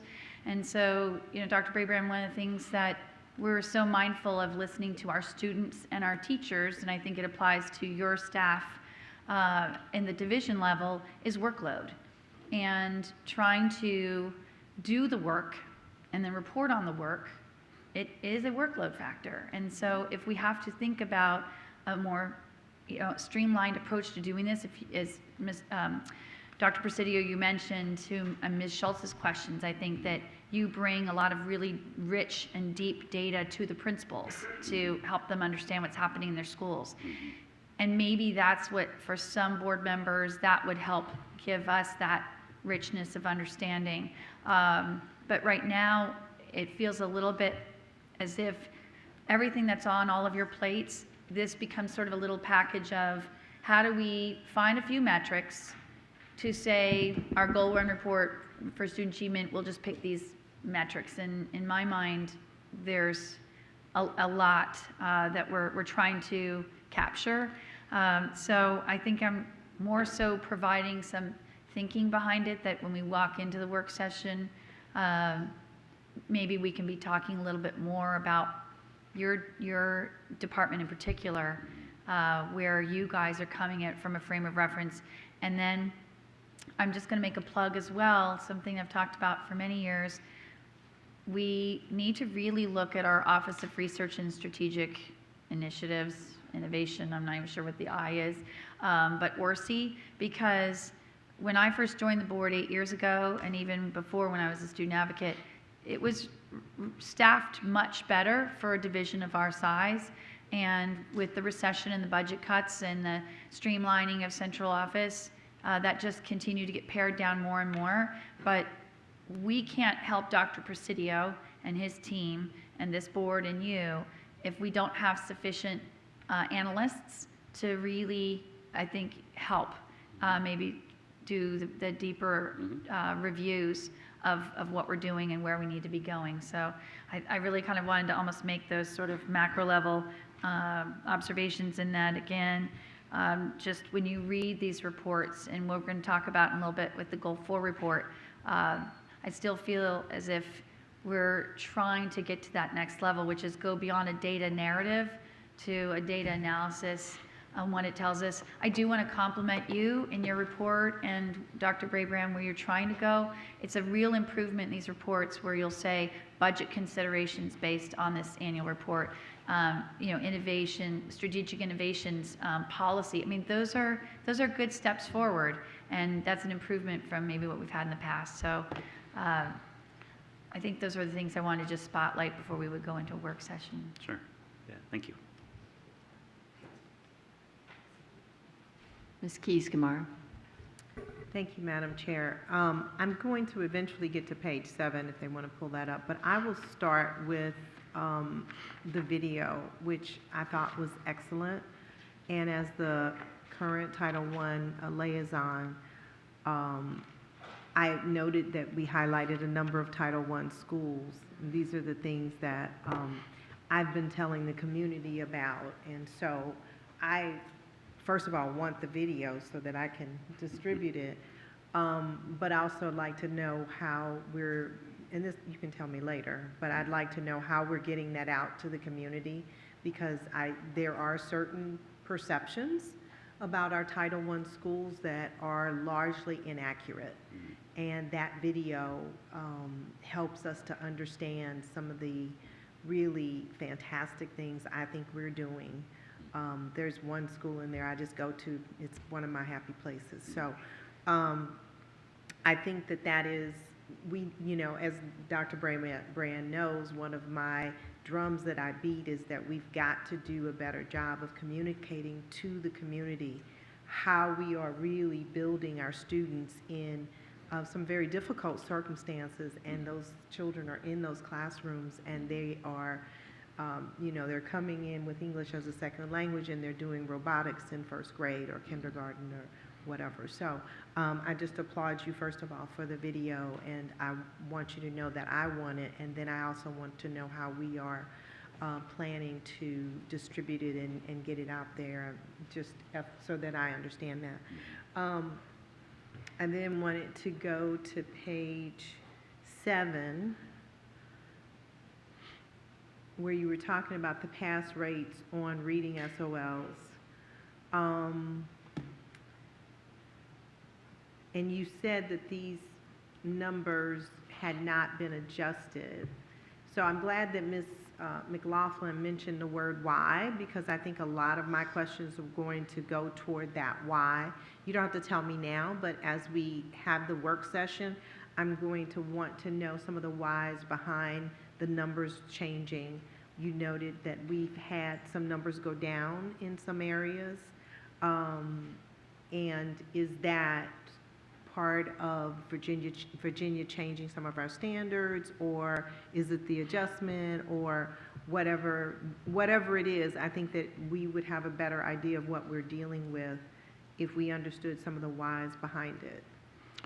Yeah, so we definitely can talk about that more on Tuesday. I think with respect to this particular metric, you look at the yellow and you see no progress and it looks really stark, but then when you look at the percentages, they're decreasing by 1 or 2%, right? So like you can't really overanalyze trends at 1%. In terms of the adjusted rates, I just wanted to make the point that if we were to allow and use what the state adjustments, that our scores would be much different. And again, our English language learner population, I think, is significantly disadvantaged when we look at unadjusted rates. I would just share a few other statistics with you. When we look at our former English language learner passage rate on the reading SOLs, we're at 88%, right? So students that started out without the language proficiency, develop it while they're with us in Fairfax, are passing above our division average. Right? I mean, that continues, I think, to be and should be a point of pride for our division. So those types of issues, when we look at the data, I think are the things maybe to dig in a little bit more and think about and talk about than the 1 or the 2% increase or the 1 or the 2% decrease. Because some of these, I mean, again, this is how we're applying our internal accountability, but some of it isn't as good maybe as it looks, and some of it maybe isn't as bad as it looks either. Well, I do think that's something the community needs to understand, and I know that I recently have been approached with some of these questions, for example, with respect to Justice High School and dealing with the conditional accreditation. And I also believe that Justice High School is one of the highest schools with students with interrupted education, at least that was my understanding. I'm sorry. Okay, so you can't look at these things in a vacuum, and so we have to also make sure that information. I think I pinged the superintendent over there. He wants to say something, but again, getting the overall story is really important. Did you want to comment? I just want to share. We spent a year taking the strategic plan and really trying to refine it, create less desired outcomes for a 2-year period, and then to build the metrics and the indicators. And we've been a year into it. This is your second go around on the goal reports, and it's time to talk about, we spent a year working with you to find these indicators, and now in reflection, what makes sense? What still doesn't have a match to the community? Right, or a match to the border, it's not the right metric. And so we need to tease those out. The great thing about doing the reports now in the fall, we can take your feedback so that next year in the fall, we can have tweaked metrics. We can tell a greater story. Part of doing this was a deliberate decision in the spirit of transparency. No adjustments, even though the state makes them. We're going to show you the test scores in raw. With adjustments, right, for a language learner and having more time to be in and not have that test score count, the reality is the longer you're with us in Fairfax County Public Schools, those English language learners see tremendous success. But we showed you with all of it, even those kids in those first years taking these tests. That's part of the whole issue about just looking at the test. But we did decide that we wanted to have a metric still with the SOLs. We have 22 indicators. SOLs are a part of it. They're not everything. We added that third grade that really looked at teacher looking at reading proficiency, not just the SOL scores. But we can have a big discussion about whether we want to stick with unadjusted or show both and have that analysis that Ms. McLaughlin talked about in context so the community can understand all of this information. But part of this is a commitment to sharing it and providing more than just a one sentence, we're doing well, we're not doing well. It's much more nuanced, as Dr. Presidio said, and I think maybe part of what I hear you saying is we can even tell our story and add a little bit more of that nuance as we do this goal reporting and do that last slide that I heard you all compliment him on, which are what are the next steps and the additional considerations as it references policy, and we just went down with 2 board members to the state to really argue about looking at SIFE as they look at the dropout rate indicator, which has no adjustment for SIFE kids, none whatsoever. And so we're going to take this feedback and really help us inform what we can do to make adjustment to the indicators, and maybe we can do that early in the late winter, early spring, so that next fall we have the tweaks in place when we do all the goal reporting. I think we have one more goal report to do before the end of the calendar year. Or is this the last one, Dr. Presidio? I don't know. I've been focused on goal I don't one. know I'm not off sure. the top of my head. I know I'll have to go back and check if we have one more or we're almost done. I think we have one more goal 3 left to do. Goal 3, yeah. And we'll use that to drive improvement for next year, even in the telling, because the story is as important as the perception of what the actual results are. But this was an attempt to have no state adjustments and show just the raw test data. And I have no objection to that. Okay. I have no objection to that, Dr. Brabrand. I do think the explanation is necessary, right? Because the community looks at that and they hear about some of our schools and what they're experiencing, and you can hear the gasp, but they don't understand the details. And so we have to work collaboratively, I think, to try to get that story out, which is my continuing saga on behalf of FCPS. So I'm going to go to page 32, and then the heat map after that, and just make a comment on that, and perhaps so that has to do with our kids coming in with early literacy skills, and then the map after that where our needs are for early childhood education. When I tie that to your wish list that you put on page 39, which I think is quite extensive and I appreciate, a couple of things pop out to me, which is, one, this is certainly something that we need to deal with under One Fairfax and the county, is we're having these discussions, but again, I do think this is part of that story that we need to get out, and that how important it is. This is a strain on many of our schools in trying to address the concerns of students coming into our schools without that readiness. And so you do have the list on page 39, and if you, during our work session, you could highlight some of your priorities, that would be helpful. I understand that that is a very in-depth, I would say almost your holiday, this is what, if you could go to Santa Claus, this is your everything, but if we could talk a little bit about, and maybe I'm misinterpreting what that is or what is needed, but if we could know what some of those priorities are on that, from that page. I think it would be helpful. Yeah, and again, I think, you know, the majority of the board is going to set the priorities. I just provided this in the context of the strategic plan metrics as some of the things that our leadership team and the instructional services department would recommend in terms of additional policy or additional funds to drive improvement on our metrics. And we'd be happy to talk about any of these in great detail on Tuesday. And then, of course, as you said, obviously we can't do all of these things in 1 year. So that's really the discussion we'd like to support the board in terms of making sure you have the information Right. to develop those collective priorities.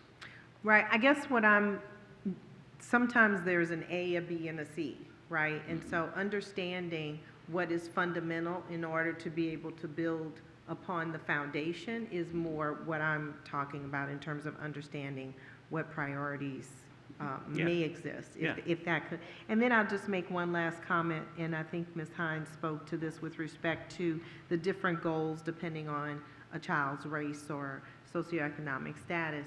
You know, I am not seeing those as the end goal, right? The differing numbers per each category. I'm seeing those as, you know, we reach this and then we continue to, we set another goal, because the goal for every child is 100%. That's correct. At least that's how I interpret it. Yeah, that's correct. All right, thank you. Ms. Palchik?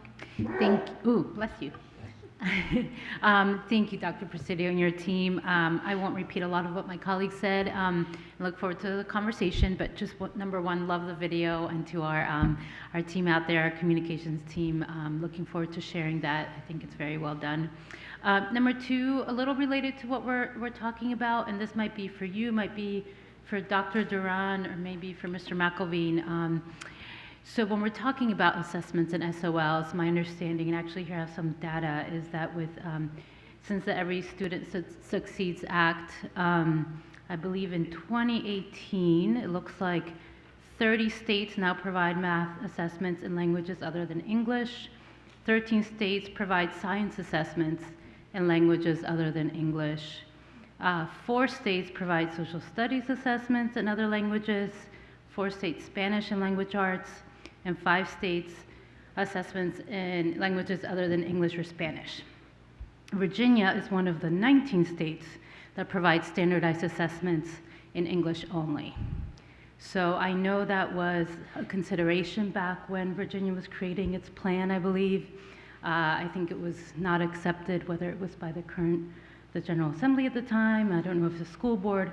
So I can't remember if we have this in our legislative package, but having had many conversations this year with fellow educators in New York, I know this has been a huge help and boost to help encourage their kids and show truly where they are, not having the language impede showing their progress, especially in math and science. So I don't know, kind of in the larger legislative picture, if you can recommend the best places where, if we want to advocate to really show what our students are able to do, especially, you know, Virginia is now, I believe, one of the states that has one of the larger population of immigrant students. So I guess that's my question, whether for today or if we can provide more information. Yeah, that might be a good discussion topic for Tuesday. We could check to see what language we may or may not have in the legislative package for sure, and we could check to see if there is any signal from the Department of Education about moving in that direction. So. Okay, thank you. I would appreciate that. And other than that, looking forward to the conversation. Mr. McElveen? So I'd like to join my colleagues in thanking you for the, in particular, for the pre-kindergarten heat map. I believe that is the single most powerful visual that we have as a system, and addressing the issues that it presents is the most important priority we have as a county now. So I'm going to ask a question. You don't have to answer it, but I think this board needs to hear the answer at some point. So my understanding is that the county has convened a stealth pre-kindergarten task force undertaken with no representation by this board and without informing this board. So I'm curious as to when We, as the school board that receives the students who benefit from that program, will have any sort of presentation on that. Additionally, I want to know who organized that task force. I want to know why we didn't have representation on it. And I know as a board and as a leadership team and as a system, we have a commitment to no surprises. And I will say that as one board member, I was extremely surprised and disheartened to hear about this. So I take that offline. You don't need to provide an answer now. Thank you. Okay, thank you.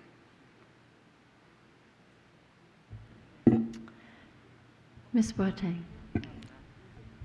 I just wanted to, I have took a couple notes during the presentation, and since I won't be at the work session, I just want to like discuss it, and if anyone who will be at the work session would want to relay any answers that may come up, that'd also be wonderful.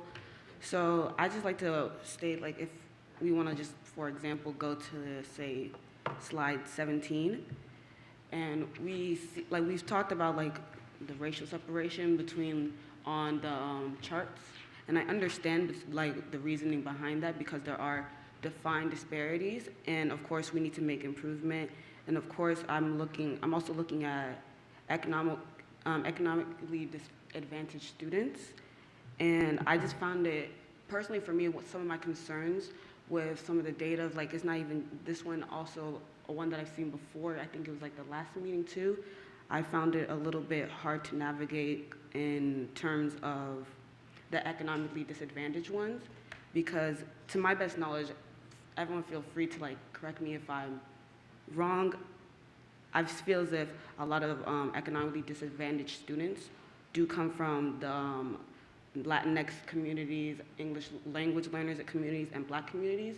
And I'm just curious to see how these metrics would look, say if we look at the aspirational values, how would it look in terms, if we were to reach this?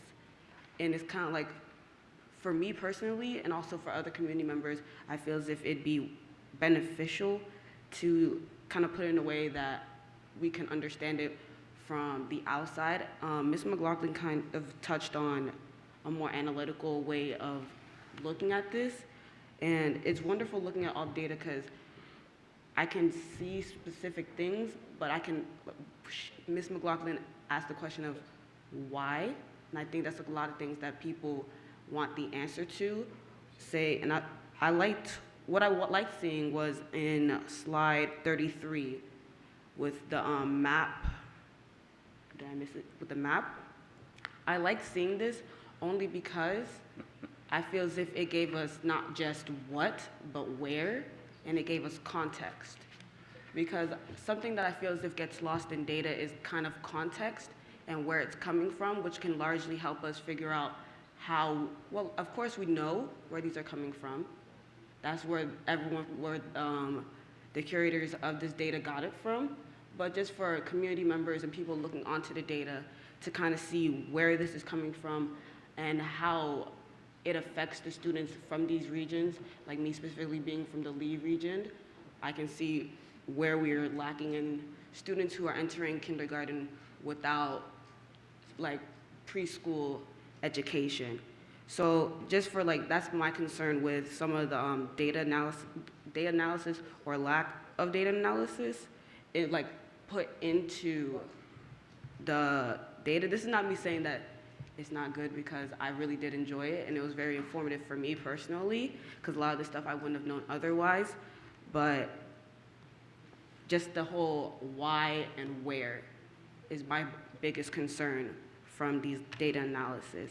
And also for the curriculum, we can stay on this slide for kindergarten, and Mr. McElveen kind of touched on this too, and about the pre-K, and I can understand where we could want students to come in with pre-K knowledge and all that stuff, because we can see how can further accelerate our students to become to achieve more, because I had pre-K, but my little sister did not.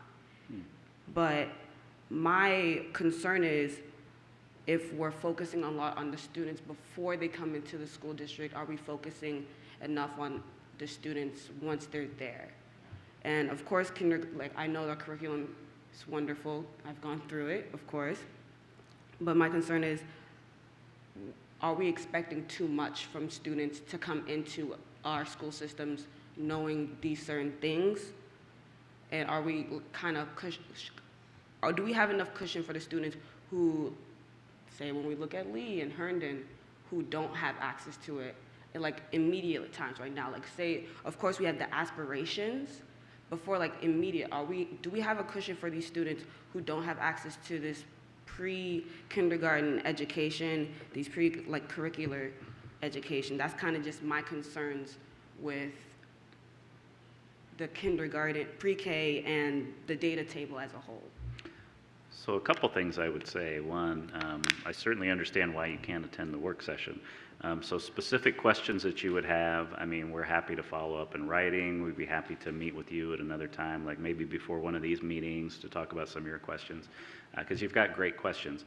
A few things I would say, like on the early childhood readiness, the metric that the board approved is not actually this heat map visualization. This is something that we actually developed after board advocacy, particularly from Ms. Schultz, to try to have a visualization that would help us understand a little bit better where some of the issues really lie with respect to access in the community.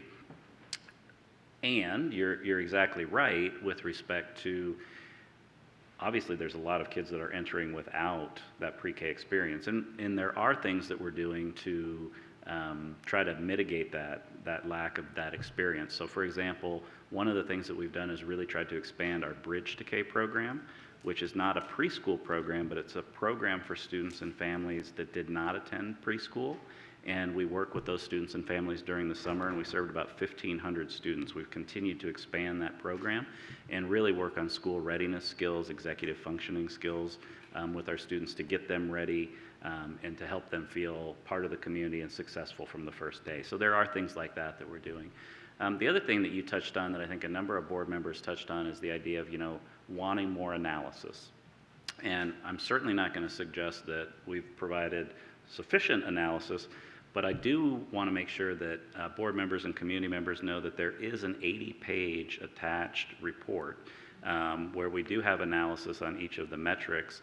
And additionally, in the appendix, we provide a lot of the additional demographic data that can get at the nuance of some of the things I think that a number of board members are asking. Like you were asking, where's the nexus and the connection of students that might be economically disadvantaged and English learners? That data is in the appendix as well. So some of that information is there, and we just want to make sure that everybody knows that we do have some of that available.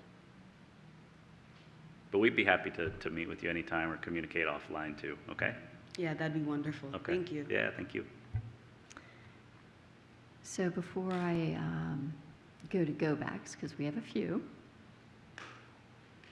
looks like two, just a couple of comments. One, I do want to thank you for this very comprehensive report, and the video is wonderful as well, and I hope that we are sending that video out on our, as part of one of our communications blast, because it's a very useful and very helpful video.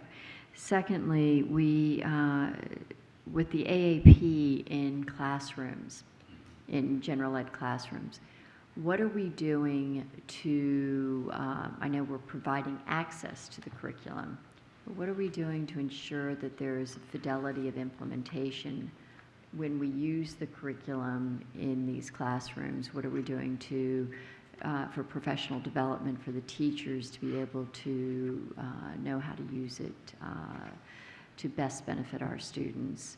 That's the first question. The second question that I will have, I'll just give you all three. I think this has been a very comprehensive report. We've talked a lot about the impact on our English learning population, but we haven't talked a whole lot about what we're doing to unpack this data for special education students, because we're not moving the needle where we need to move it. And so I would like to have a more robust conversation about that on Monday or Tuesday, and see how we can unpack that data a bit more. And then the third area, if you go to that slide which has all of your kind of the wish list, think it's on page 34, right, went too far, back further. There, 30, perfect. 39, yeah. 39. Great chart. Once again, I'm a little concerned that it focuses on some grouping, but we don't have anything in there on our, for SPED. And the other piece of it is I would love to have your analysis, and you don't have to give it to us tonight, on whether we have captured all of the policy initiatives sufficiently in our legislative package.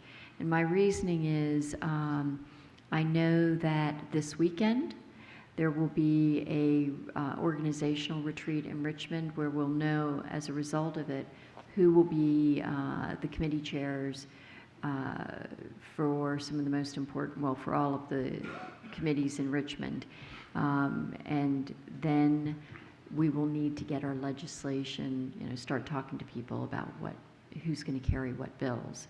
And so it would be helpful for you to take a look at this before Tuesday and say, yeah, we captured it adequately, or no, we need a little bit more. So I'll work backwards in terms of those questions. I would say, I did work personally with Michael Malloy on the legislative package as it pertains to the recommendations that we have from the instruction department. And I think the things that are represented here that would have to do with the legislative package are captured there. Whether or not board members feel like we have the right language or that you have the right language and talking points as you might talk to legislators about those issues, that would be something that we could continue to partner with you on. Other policy issues that are here pertain more to our own internal policy or collaboration with the county. And those things, of course, would fall outside the scope of the legislative package. And it's by no means an exhaustive list of policy or funding items. These are the ones most closely aligned to the metrics in the strategic plan. Again, back to Ms. Keys-Gamarra's kind of, prioritization of these. That was the initial thinking behind trying to prioritize things that were aligned to some of the metrics that we need to move in the strategic plan. I think I'll skip your second question, and we can talk about that more during the work session. And then your first question pertained to advanced academic curriculum in the general ed classroom and what we're doing to support that. The first thing that we did is we were very intentional about aligning our curriculum guidance documents and not having separate documents for AAP and for general curriculum. We created basically an alignment document so that the AAP curricular resources that we're purchasing and providing to schools are aligned and accessible within the general education curriculum documents and framework. So the teachers just see them as the resource that they could use. So that was very helpful. Then our advanced academic resource teachers, especially where we have those full-time advanced academic resource teachers, a big piece of what we've asked them to do is provide that job-embedded professional development by working with the collaborative teams, grade-level teams, to help them plan, help them understand how to utilize those resources, and to provide support and coaching wherever it's needed. So those were the two main actions, and again, we think that we'll see that metric increase over time. Great, thank you very much. Appreciate that. Yeah, thank you. I have Ms. Schultz for a go back, and then I'm going to give last word to Mr. Moon, who will be managing the session on Tuesday. Okay, just quickly, could we go to slide 9, please? Because I don't know if you have this data and if you'd be able to present it or if it needs to be included. So this is this year, correct? That's correct. Okay, do you have this data over time? We don't have that provided yet. I have to say the delay, and I don't like to play the blame game at all, but the delay was really based on getting the metric and the decision rules and the data from the state, which we actually, when we were calculating it, realized that they had calculation errors in their data, and the data that they were releasing was incorrect. So as a result, this entire process is delayed. Once we have that, we'll make it available for the full board and we can amend this report. But we were working on this up until a few days ago, so we don't have that data yet. When you say the state, you're talking about their WIDA score. Yes, But don't we have an understanding of who becomes proficient without what the state has to say? Well, we're trying to use their business rule because they're going to be releasing this revised metric for accountability purposes. So we're trying to mirror their business rules about how they're going to report it for accountability so that we can report it the same way internally. We've released our information before they've released their information. Okay. So we're a step ahead of them. So we can go back and calculate prior cohorts. We just haven't done that yet because we've been working, like I said, up until a few days ago to get this data. I think it's essential that you do that. Oh, we will. Because this is, again, this is a snapshot in time, and while it's interesting, it doesn't necessarily provide insight. Okay, so that's... Absolutely. We just, and again, I'm sorry, we just haven't had time to do that okay. yet. So, well, I mean, you know, this is I know. Not surprising the questions I ask. So, and the second one is on the SIFE question. Yeah. Students with interrupted formal education, for those who are watching, we keep using acronyms that they're not going to know. Thank you. You said, what was the number last year? You said 480, and we're at 695 this year. 695. I'll calculate that in a second. Do we know where they are? I mean, is there a particular concentration? Basically, at the work session, I think that we need to understand, you know, are they high school? Are they sort of the post-high school? Are they middle school? Are they elementary? Like, are they distributed evenly through the school system? You know, because, you know, if you have 695 spread across 198, you know, facilities, that's one thing. If there's a hyper concentration, that's a whole different problem altogether. So I think having some degree of commentary on that so that we understand that, I mean, that's a significant impact. No, it is, and we can try to discuss that in more detail on Tuesday, and what we can't provide, we certainly can provide in the next step. Right, so. and is there missing federal funding associated with this, you know?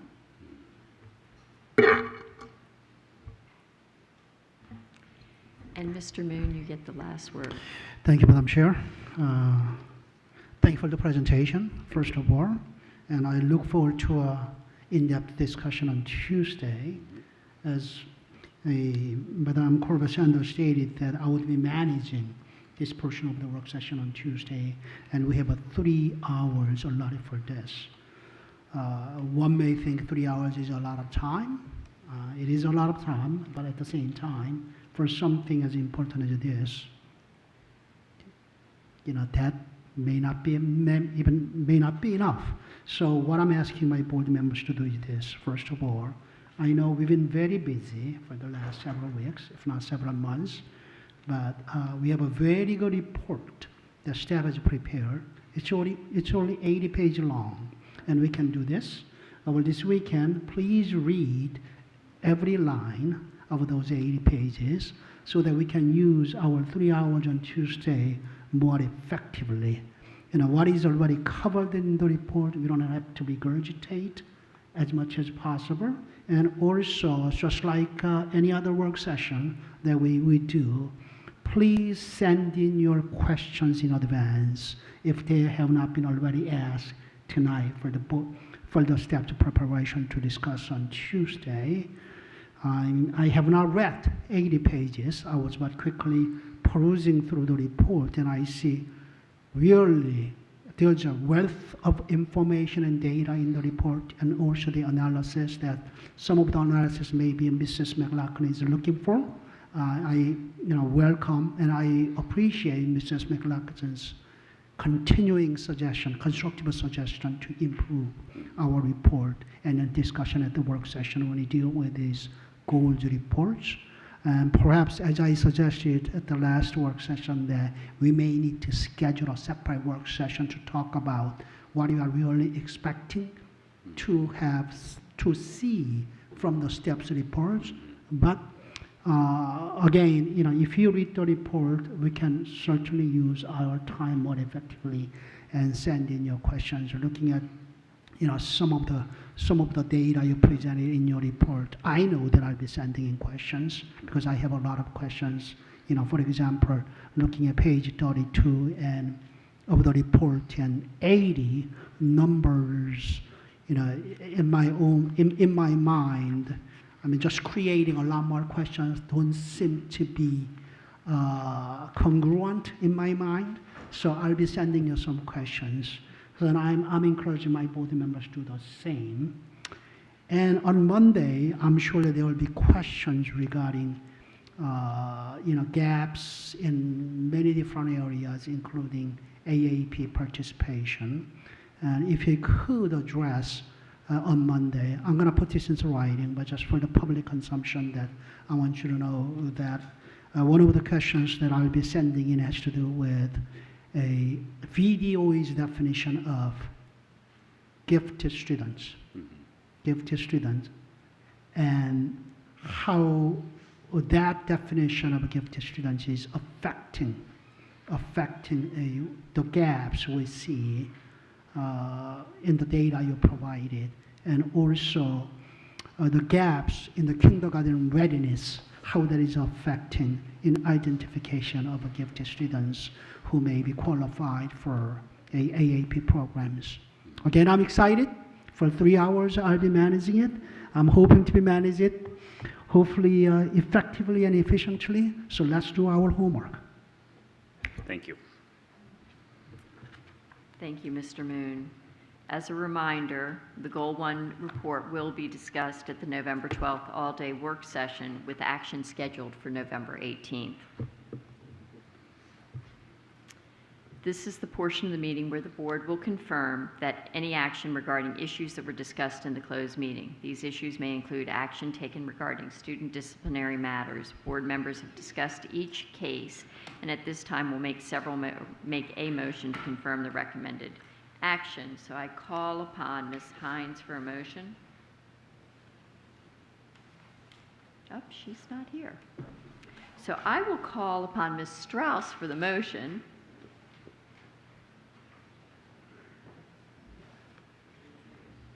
Thank you. I move to deny the school reassignment appeal of a student who was charged with a serious crime related to a community-based incident, and to confirm the disciplinary decision of the division superintendent. Second. Seconded by Ms. Hines. All those in favor? That's Ms. Keys-Gamarra, Mr. Moon, Ms. Derenak-Kofax, Mr. McElveen, Ms. Palchik, Ms. Hines, Ms. Strauss, Ms. Corbett-Sanders. Those opposed? Ms. Evans, Mr. Wilson, Ms. McLaughlin. Those abstaining? Ms. Schultz. That motion carries.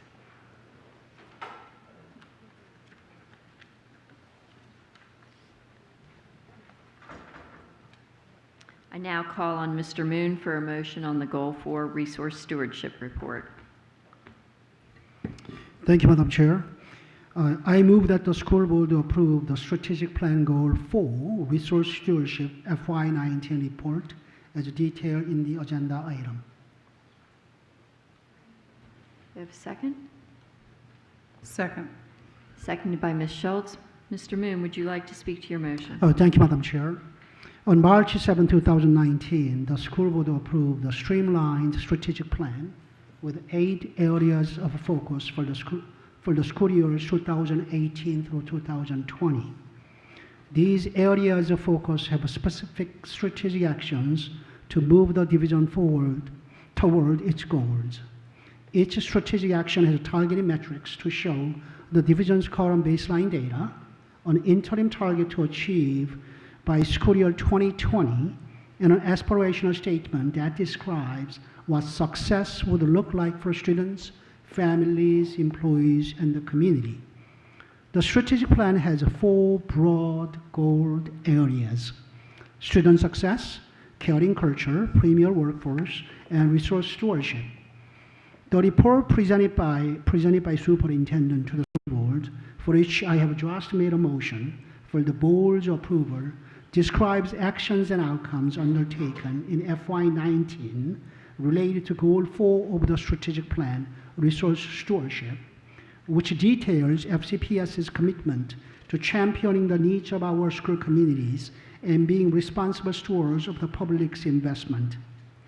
All goal reports provide information about actions FCPS undertook during the year to support achievement of its aspirations, outcome data on school board approved metrics, return on investment analysis couched within a strategic decision-making framework and future considerations related to the results from the reporting year.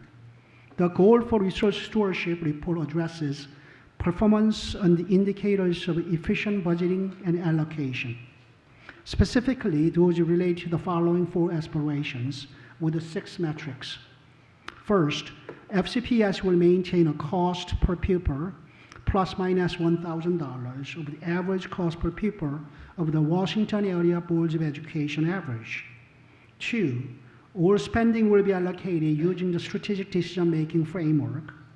3, all schools will have adequate classroom space for students, eliminating the need for trailers. And 4, FCPS will maintain schools that all students, families, and staff consider safe. The report contains sufficient data and information for the board to determine how the progress is being made on those 4 aspirations. The board had discussed the report in great detail at its work session on October 28, and I would like to ask my colleagues to support my motion to approve the report. At this time, I also want to thank the Superintendent, Dr. Brabrand, Chief Operating Officer Marty Smith, Lee Burden, Assistant Superintendent of Financial Services, who was the gold champion, and Director of Office of Research and Strategic Improvement, and all the staff members who have worked hard to prepare this report. Thank you, Madam Chair. Thank you, Mr. Moon. Ms. Schultz, would you like to speak to your second? I would, just briefly. When I originally ran for the board, we didn't have a strategic plan. It was one of the things that was a mission to get us going towards. And as we heard tonight, we're still imperfect in some of the things that we as a board are asking staff to do. I can go back to Mr. Walt Carlson and our OEs and how far we've come. So we've advanced the ball. We continue to still not ask for the right data, but where we've come, I mean, I don't want to make a Virginia Slims commercial, but we've come a long way, baby.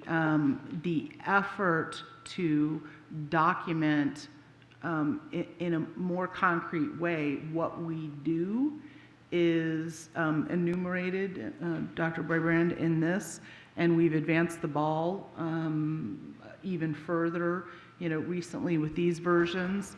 I admonish the board to take seriously the request to ask for the right things, to understand what's happening in the school system, as some of the questions I asked earlier this evening.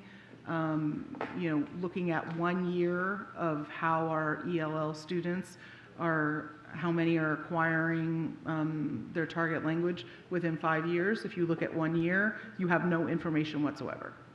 You have none. Looking at it over time, you are informed. And this is an excellent way to get us a little bit further down the road. But the work is still undone, but I'm pleased to participate in seconding this. Thank you, Ms. Schultz. With that, it wasn't fast enough. Ms. McLaughlin. Yeah.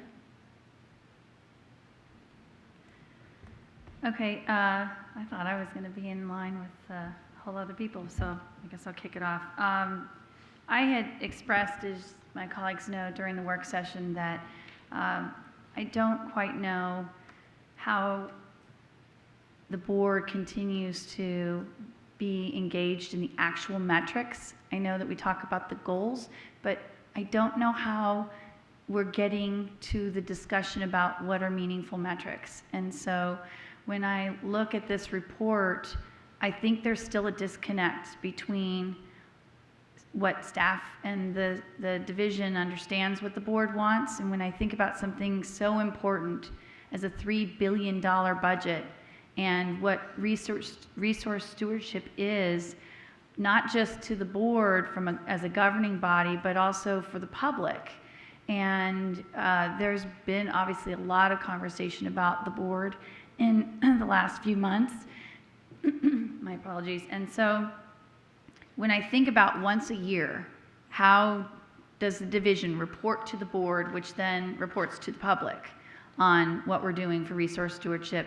I want our reports to resemble what this division is, which is a national leader.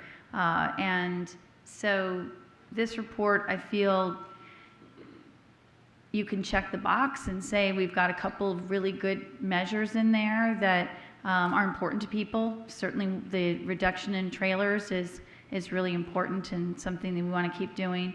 But for a lot of the other metrics, I don't feel that even with this, the safety piece of it, I mentioned during the work session, I want to applaud Mr. Plattenberg, your shop for Office and Safety Security, headed by Tom Vaccarello, doing really important work about safety and security analysis.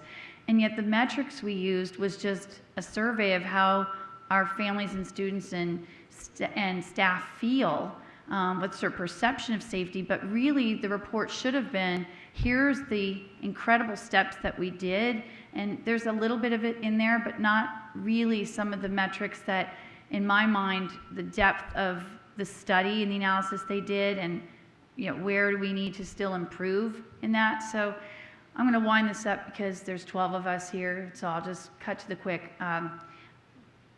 In the end, the board is supposed to vote yes in support of a report or not, and I don't feel that we're where we need to be, and I want for those in the public to look at it and say, so that works for you as an annual report for research stewardship, and at this time it doesn't work for me. So, but I wanted to try and be as constructive and appreciative as possible, Dr. Brabrand, because I don't think it's a matter of people having an unwillingness to do it, but I think we need deeper conversation.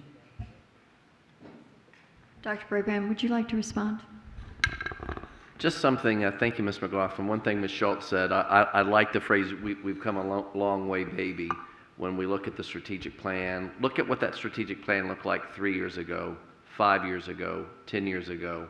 I think we've come a long way. One thing I think that we can do, beyond getting the feedback, and then we do the work sessions on each goal, and maybe we can talk in chairs or with the whole board, or maybe even on the work session Tuesday.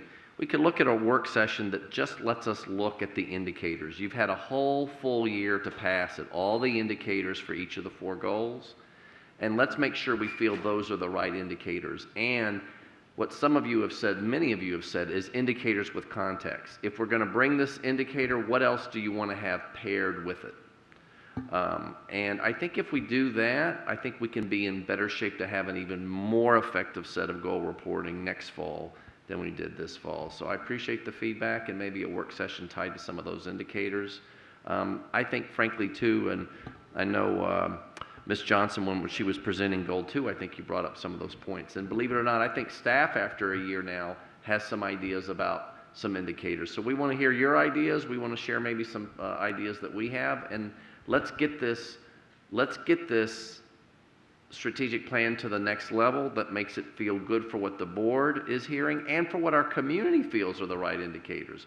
We can have an indicator that looks good to us and feels good, but doesn't match with what people's experiences are, perceptions are in our community. So I look forward to having the opportunity to do that, and I appreciate your comments. Thank you. I do want to clarify that I'm just talking about the report, that how we communicate on the indicators, but the annual report, what it looks like and what we hope to get from it. But I really appreciate your remarks, Dr. Brabrand. Thank you, Ms. McLaughlin. Seeing nobody else, I will make one brief comment and then call for the vote. I really appreciated Ms. Schultz's comments tonight, because it really is an iterative process.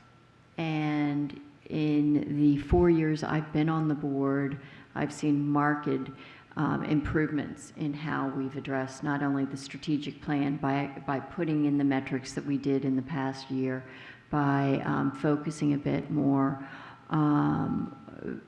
focusing the strategic plan, and starting the process of aligning it with our budget. It is a work in progress. There's more to go. But I will be supporting this because in the spirit of it's an improvement over the past, and where we want to go with it is something that will really be the subject, I think, of the next board early on, to look at what are the individual metrics and what are the expectations of the new board in these reports, and how they can be most beneficial to the new board in their decision making. I think that's where I would suggest an early meeting focus on that. And I appreciate all of the hard work that has gone into making sure that all the reports are presented to this board in advance of the budget being presented. So with that, I'm going to call for the vote. The motion before us is that the school board approve the strategic plan goal for resource stewardship fiscal 19 report as detailed in the agenda item. All those in favor?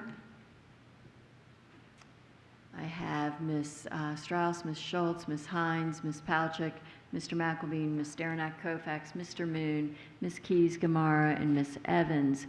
Those opposed, Mr. Wilson and Ms. McLaughlin. That motion carries.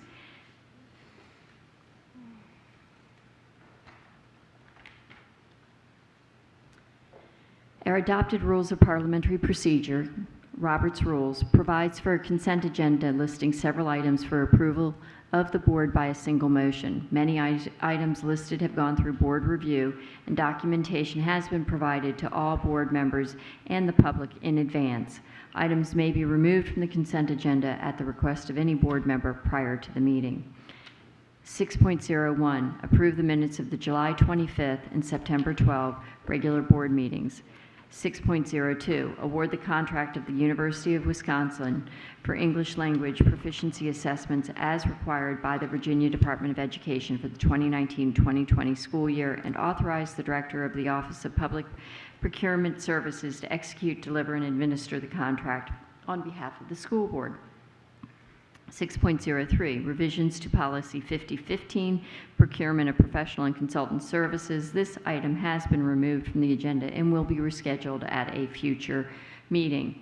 6.04, award a contract for the Dunn Loring Center roof replacement project to the lowest responsive and responsible bidder, Rayco Roof Services, Inc., in the amount of $129,000, and authorize the division superintendent or the assistant superintendent of facilities and transportation services to execute, deliver, and administer the contract on behalf of the school board. 6.05, award the contract for the automatic temperature control system replacement at Forestdale Elementary School to the lowest responsive and responsible bidder, Engineered Services, Inc., in the amount of $360,975, and authorize the division superintendent or the assistant superintendent of facilities and transportation services to execute and administer the contract on behalf of the school board. Item 6.06, award a contract for the Title IX softball field modification project at Justice Park, formerly Jeb Stewart Park, Justice High School, to the lowest responsive and responsible bidder, Juniper Construction Company, Inc., in the amount of $309,648, and authorize the division superintendent or the assistant superintendent of facilities and transportation services to execute, deliver, and administer the contract on behalf of the school board. 6.07, award a contract for the Title IX softball field modification project at Ocean Hall Park, Annandale High School, to the lowest responsive and responsible bidder, Juniper Construction Company, Inc., in the amount of $296,635, and authorize the division superintendent or the assistant superintendent of facilities and transportation services to execute, deliver, and administer the contracts on behalf of the school board. 6.08, award a contract for the Plum Center roof replacement project to the lowest responsive and responsible bidder, R.D. Bean, Inc., in the amount of $137,875, and authorize the division superintendent or the assistant superintendent of facilities and transportation services to execute, deliver, and administer the contract on behalf of the school board. 6.09, award the contract for the rooftop multi-zone replacements at Hunter Woods Elementary School to the lowest responsive and responsible bidder, Service Mechanical, Inc., in the amount of $438,382, and authorize the division superintendent or the assistant superintendent of facilities and transportation services to execute and administer the contract on behalf of the school board. Item 610, appoint individuals to serve on committees as detailed in the agenda item. Is there any objection to approving the consent agenda? Hearing and seeing no objection, the consent agenda is approved.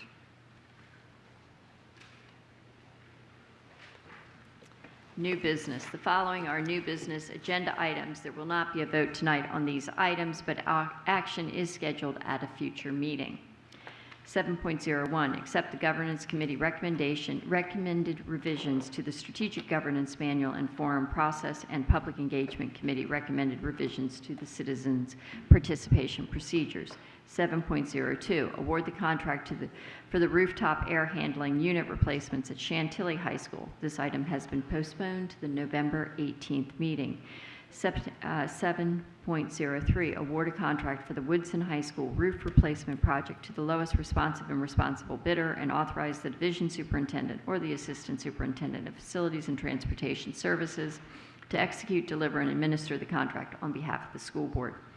7.04, adopt the resolution approving the 2020 sale of school bonds and authorize the chairman or vice chairman, with the advice of legal counsel for the school division, to negotiate, execute, deliver, and administer the school board tax certificate and all other documents as are deemed appropriate and advisable, and do all things necessary to complete the transaction contemplated by the resolution as detailed in the agenda item.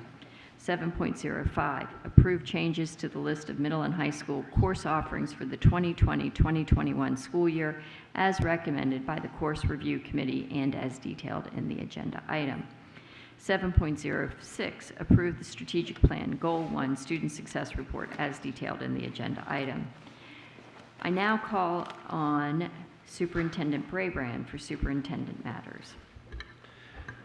Thank you, Chairman Corbett Sanders. A couple things. Many of you know that Monday, all of you know that Monday is Veterans Day, and many of our schools, really all of our schools, are really looking forward to hosting special programs in observance of this day and in recognition of our veterans. I'm actually looking forward to joining the Fox Mill and Claremont Elementary School communities as we honor our veterans, and I know many of you are going to be out doing the same, and it really is amazing to see what our schools do to come in and lift up our parents who serve, the extended family of the schools who serve, and have our kids get a chance to make a connection for those who sacrifice for our country. So I appreciate you all doing it, and I look forward to being out in schools to see Veterans Day in action in Fairfax County Public Schools. I want to give you an update on Collect for Kids. It's one of the campaigns that we do each year, an annual summer backpack and school supply drive. It exceeded its goal this year and supported over 27,000 students. There were 80 supporting organizations that worked together on the effort, and our partner, Apple Federal Credit Union, was the key to this year's success by hosting collection boxes at each branch location. The Foundation for Fairfax County Public Schools, or Education Foundation, raised more than $28,000 towards this effort for Kids in Need Collect for Kids campaign. It's a wonderful initiative supported by so many in the community, and we're very pleased with its success and, most importantly, with its impact on the students that it serves. So we want to thank all the organizations. I personally want to thank all of the organizations who worked hard to do that, and Elizabeth Murphy and the Education Foundation for her work in making all of this happen. Thank you. Thank you, Dr. Brabrand. I now call on Ms. Derenak Koufax for an update from the forum held earlier this evening. Thank you, Madam Chair. Tonight, we had 2 forum topics before us, and the first one, which the board had decided to move forward on, is to direct the superintendent to investigate, through a request for information, an RFI, how FCPS could convert its 1,600-plus school bus fleet and all other FCPS vehicles to electric by 2020. The board encouraged the superintendent to publish this RFI no later than December 13th, with responses due in the end of January. 2030, is that not what I said? Sorry. To convert vehicles to electric by 2030, not next year. My apologies. We know our staff is excellent, but it does take some time. Yes. And the second forum topic we talked about was related to caring culture, and the board recommended that a gun safety curriculum be developed. The board requested there be proactive community engagement and a work session held on this. Thank you. Thank you, Ms. Derenak-Kofax. I now call on Ms. Keys-Gamarra for an audit committee update. Thank you, Madam Chair. Yes, we had our audit committee meeting on November 6th, and we discussed a number of topics, including updates on the status of our internal audit engagements. We have a number of ongoing audits, including business process, construction contracts management, grants administration, which the staff is asking for an additional month to complete so that they can cover more subjects. So that would end in February. We also looked at we're also looking at the local school activity fund, procurement and contract management, safety and security compliance, and a few others. In addition, we're looking at internal inquiries. We have received a number of requests from the community to look into waste and fraud. The concern of the committee was that the numbers were particularly low. So we are going to look at ways to make sure that the community is aware that that information or that inquiry process is available.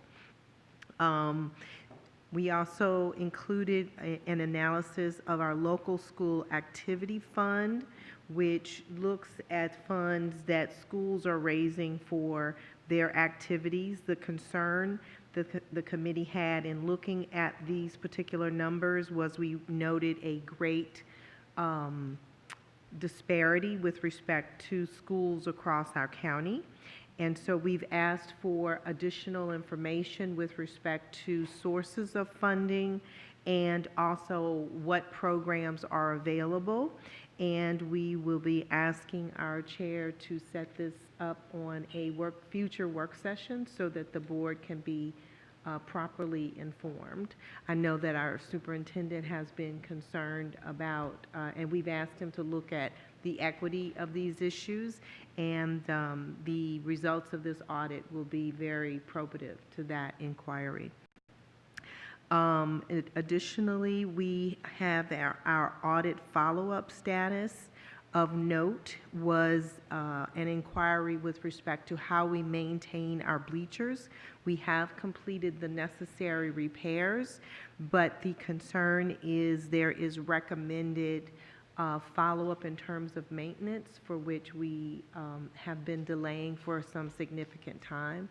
And so the committee asked that the superintendent, as well as I notify the chair, that that is an issue that we will be bringing to your attention so that it can be considered for a possible budget item.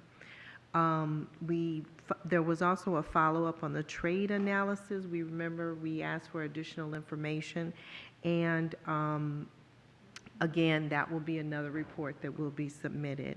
Our next audit committee meeting will be January 15th, 2020.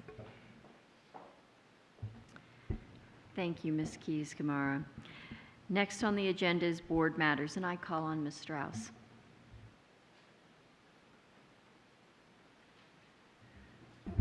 Great. Well, thank you very much. And thank you to all of the people who have participated in this election cycle. Democracy only works when everybody participates.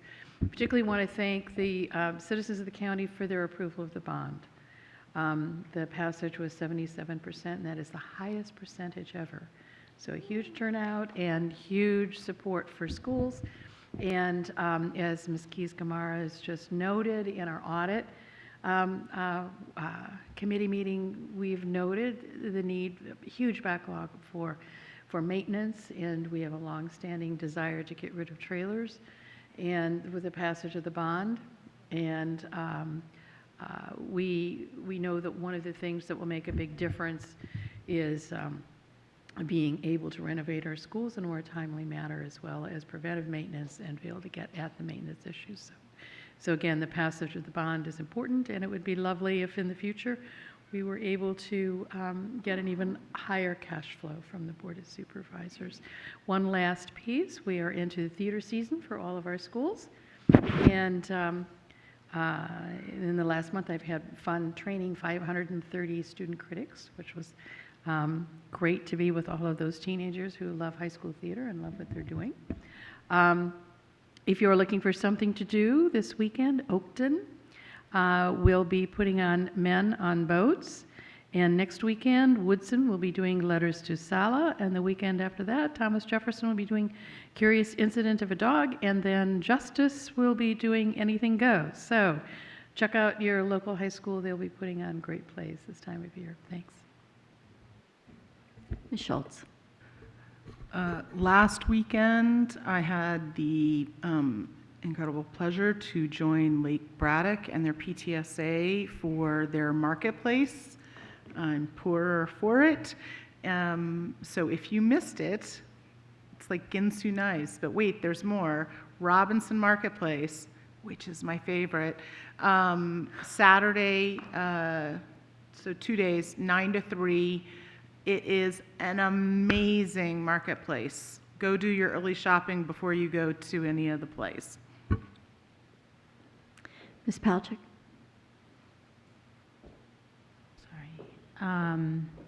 No, I just want to thank Falls Church High School parents. I was not able to join them, but they've done an excellent job of doing pyramid-wide meetings, and hope more of our pyramids will continue to do that. It's really nice to see that happen. Thank you to our voters for coming out. Huge numbers and for supporting our schools. We know we definitely need renovations and capacity relief. And just want to wish everyone a happy, restful weekend and a happy Veterans Day on Monday. Mr. McElvey? Ms. Derenak-Kovacs? Yes, it was wonderful. I attended with a few of my colleagues the principals and librarian dinner at Marshall High School, where we were served a delicious dinner by the Marshall Culinary Academy students. One of the keynote speakers was the principal from Lee High School, Principal Lavery, and she spoke about how her team of librarians earned the 2018 National School Library Program of the Year. And today I was actually at Lee High School, where students from an ESOL environmental science class improved our planet's health by planting several trees. I want to thank a Lee High School Pyramid parent and a Virginia Master Naturalist who brought this idea to me and then took it and ran with it. Her name is Monica Perez Waddington. She spearheaded this effort. She worked with these ESOL team teachers, Ms. Clausen and Ms. DeWeese, and also the Fairfax County Urban Forestry Division. There will be trees planted at Key Middle School in Forestdale with plans to do it in various pyramids in Lee District. So thank you all, and the power of one parent that spearheads an effort and gets a lot done. So thank you, and I look forward to, it was great seeing the kids work and actually physically plant the trees. So it was amazing. That's great. Ms. Kiesgemer. I'll start by thanking the members and participants of the Northern Virginia Hebrew congregation, where I was able to attend with Dr. Braybrand and Dr. Duran, and we had an opportunity to discuss their concerns about their students, and there were a number of students there that articulated very well what they would like to see happen in our schools. And I think that we are definitely in an era of increased activism. As I had noted during this past election season. So it has been a pleasure to travel and get my frequent driver miles across this county during this season, and I thank everyone who participated. Ms. McLaughlin.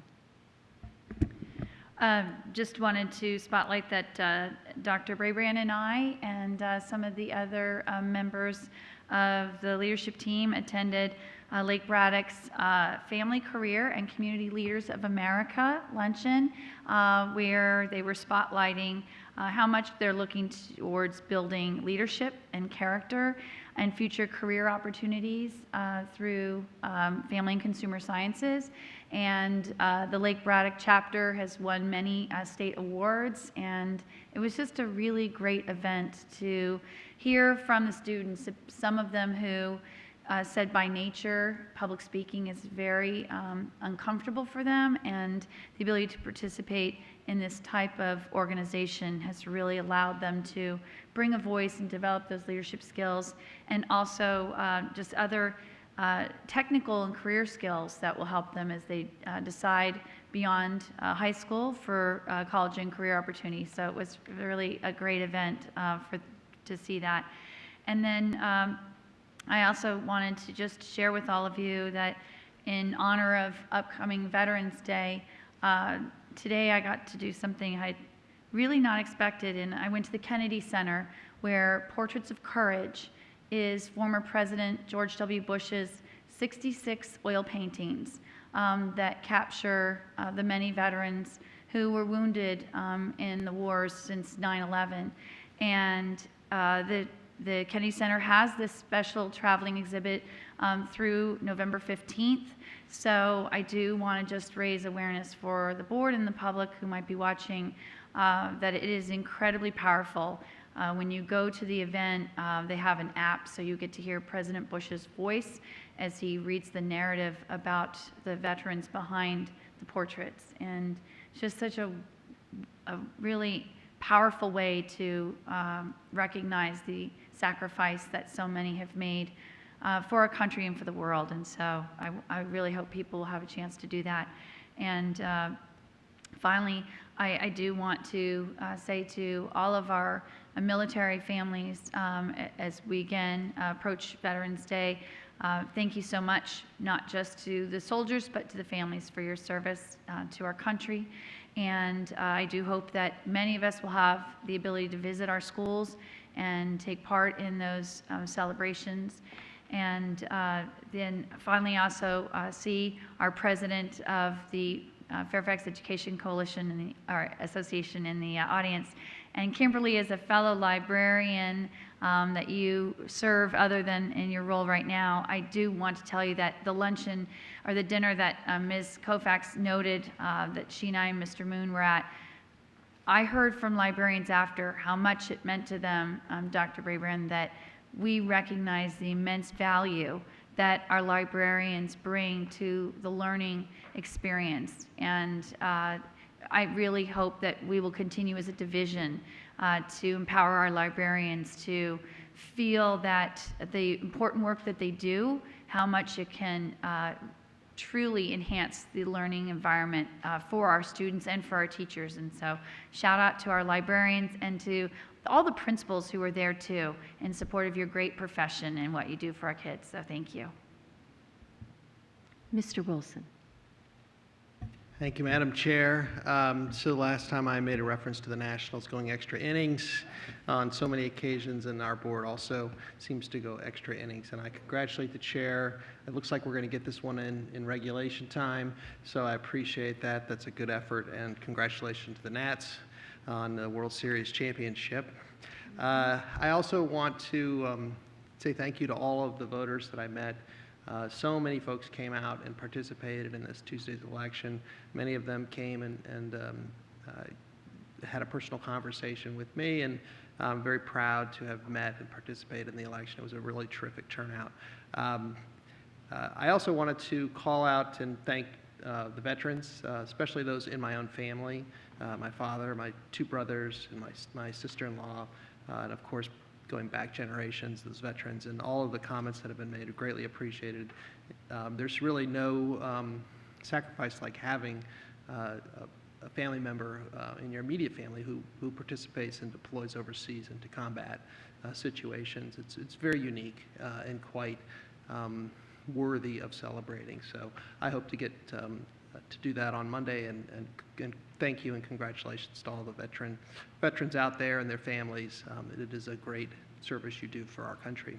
Lastly, I want to take this opportunity, since there is a very special person in the audience, I wanted to recognize one of our master teachers, Sean Duffy, who is also a frequent attendee at these meetings.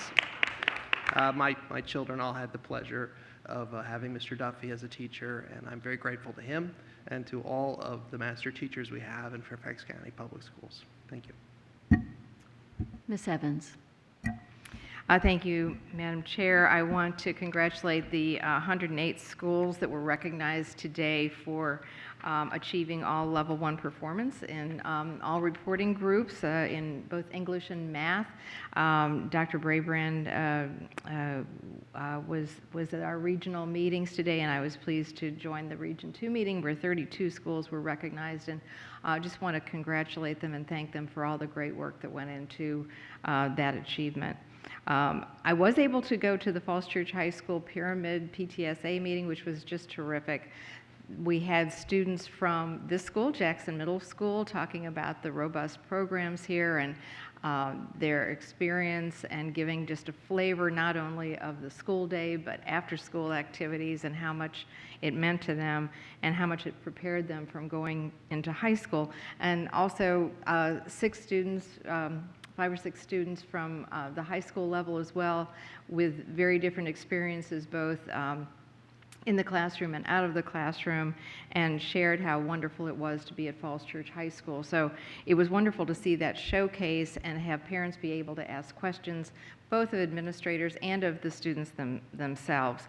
And they just do a phenomenal job. Speaking of the bond, the drawings, the latest design for Falls Church High School, which of course is in planning now and is rolling along. I think the parents and the students there really appreciated the latest design. So it's great to see that continuing, and thank you to all the voters who approved the bond. And thank you to all the voters who came out and participated. It's great to see that democracy at work. And last but not least, I will also thank all of the veterans. And on a personal note, I was back in my hometown of Webster Groves, Missouri for a high school reunion. And when I was there, my sister-in-law presented me with a whole stack of my father's letters to my mother when he was in the Navy in the Pacific during World War II.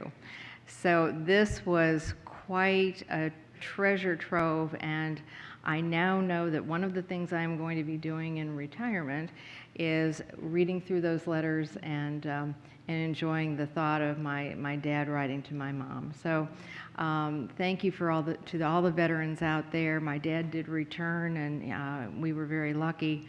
I know that a lot didn't in that war, but thank you to all who have served. Thank you, Ms. Evans. So this morning, I had the wonderful opportunity of attending Fort Belvoir's Veterans Day celebration, and General Hooper was the keynote speaker, and he has served for over 40 years in the Army. It was quite fascinating to hear his stories, but the thing that he mentioned that was the most important part of being in the military for him was that when he would come home from deployments, the warm hug of a family member, especially a child, made it all real, the importance of the work that the military does. And then he went on to talk about how, as a member of the service community, having a cap on and being recognized by by citizens on the street coming up and thanking him for his service and how it made him feel. It was a nice reminder to all of us about the importance of saying thank you. And so I just thought it was a beautiful way of starting the day. And I'm going to start the day with the Travis Mannon Foundation, their Operation Legacy project at West Potomac on Monday. And Travis Mannon is actually a young man who grew up in the Mount Vernon community, went on to the Naval Academy, and on his third tour of duty in Iraq, he was killed. And he didn't have to go for his third tour. And someone said, "Why are you doing this?" And he said, "If not me, then who?" And it was an important message that transcends just military service. It's the public service mindset that each and every one of us, I know, shares on this board. And I just want to thank each and every one of you for the service that you offer every day to our communities, because it is, if not me, then who? And over the next weekend, I hope that everybody will take the opportunity to thank a service member and their family members for all that they do for our community. And with that, I will not adjourn, because we are going back into closed session. It shouldn't be long, but I will read the Madam Chair, may I have a couple of minutes? Absolutely, Mr. Moon. I'm going to share something personal tonight about my father, who left in North Korea at the age of 17 during Korean War. He left the North to come to South because his mother, who was raising 3 boys as a single mom at the time, because husband passed away, meant my father was only about 7 or 8. Did not want to lose my father in the Korean War, the war between North and South. So I told my father to go to South for a few days. Otherwise, he would have been taken to a battlefield and get killed. That was what was happening to a lot of young people back in 1950s and 51. So he came to South. Then he became so hungry in South that he had no other choice but to join South Korean Army to fight the North, where he came from. And one of his cousins, only 1 month older, another 17-year-old, was taken into North Korean Army to fight the South. Just think about 2 cousins, 1 month apart, fighting each other. Korea remains to be the only country still remain divided, with millions of family members still separated. Thank you.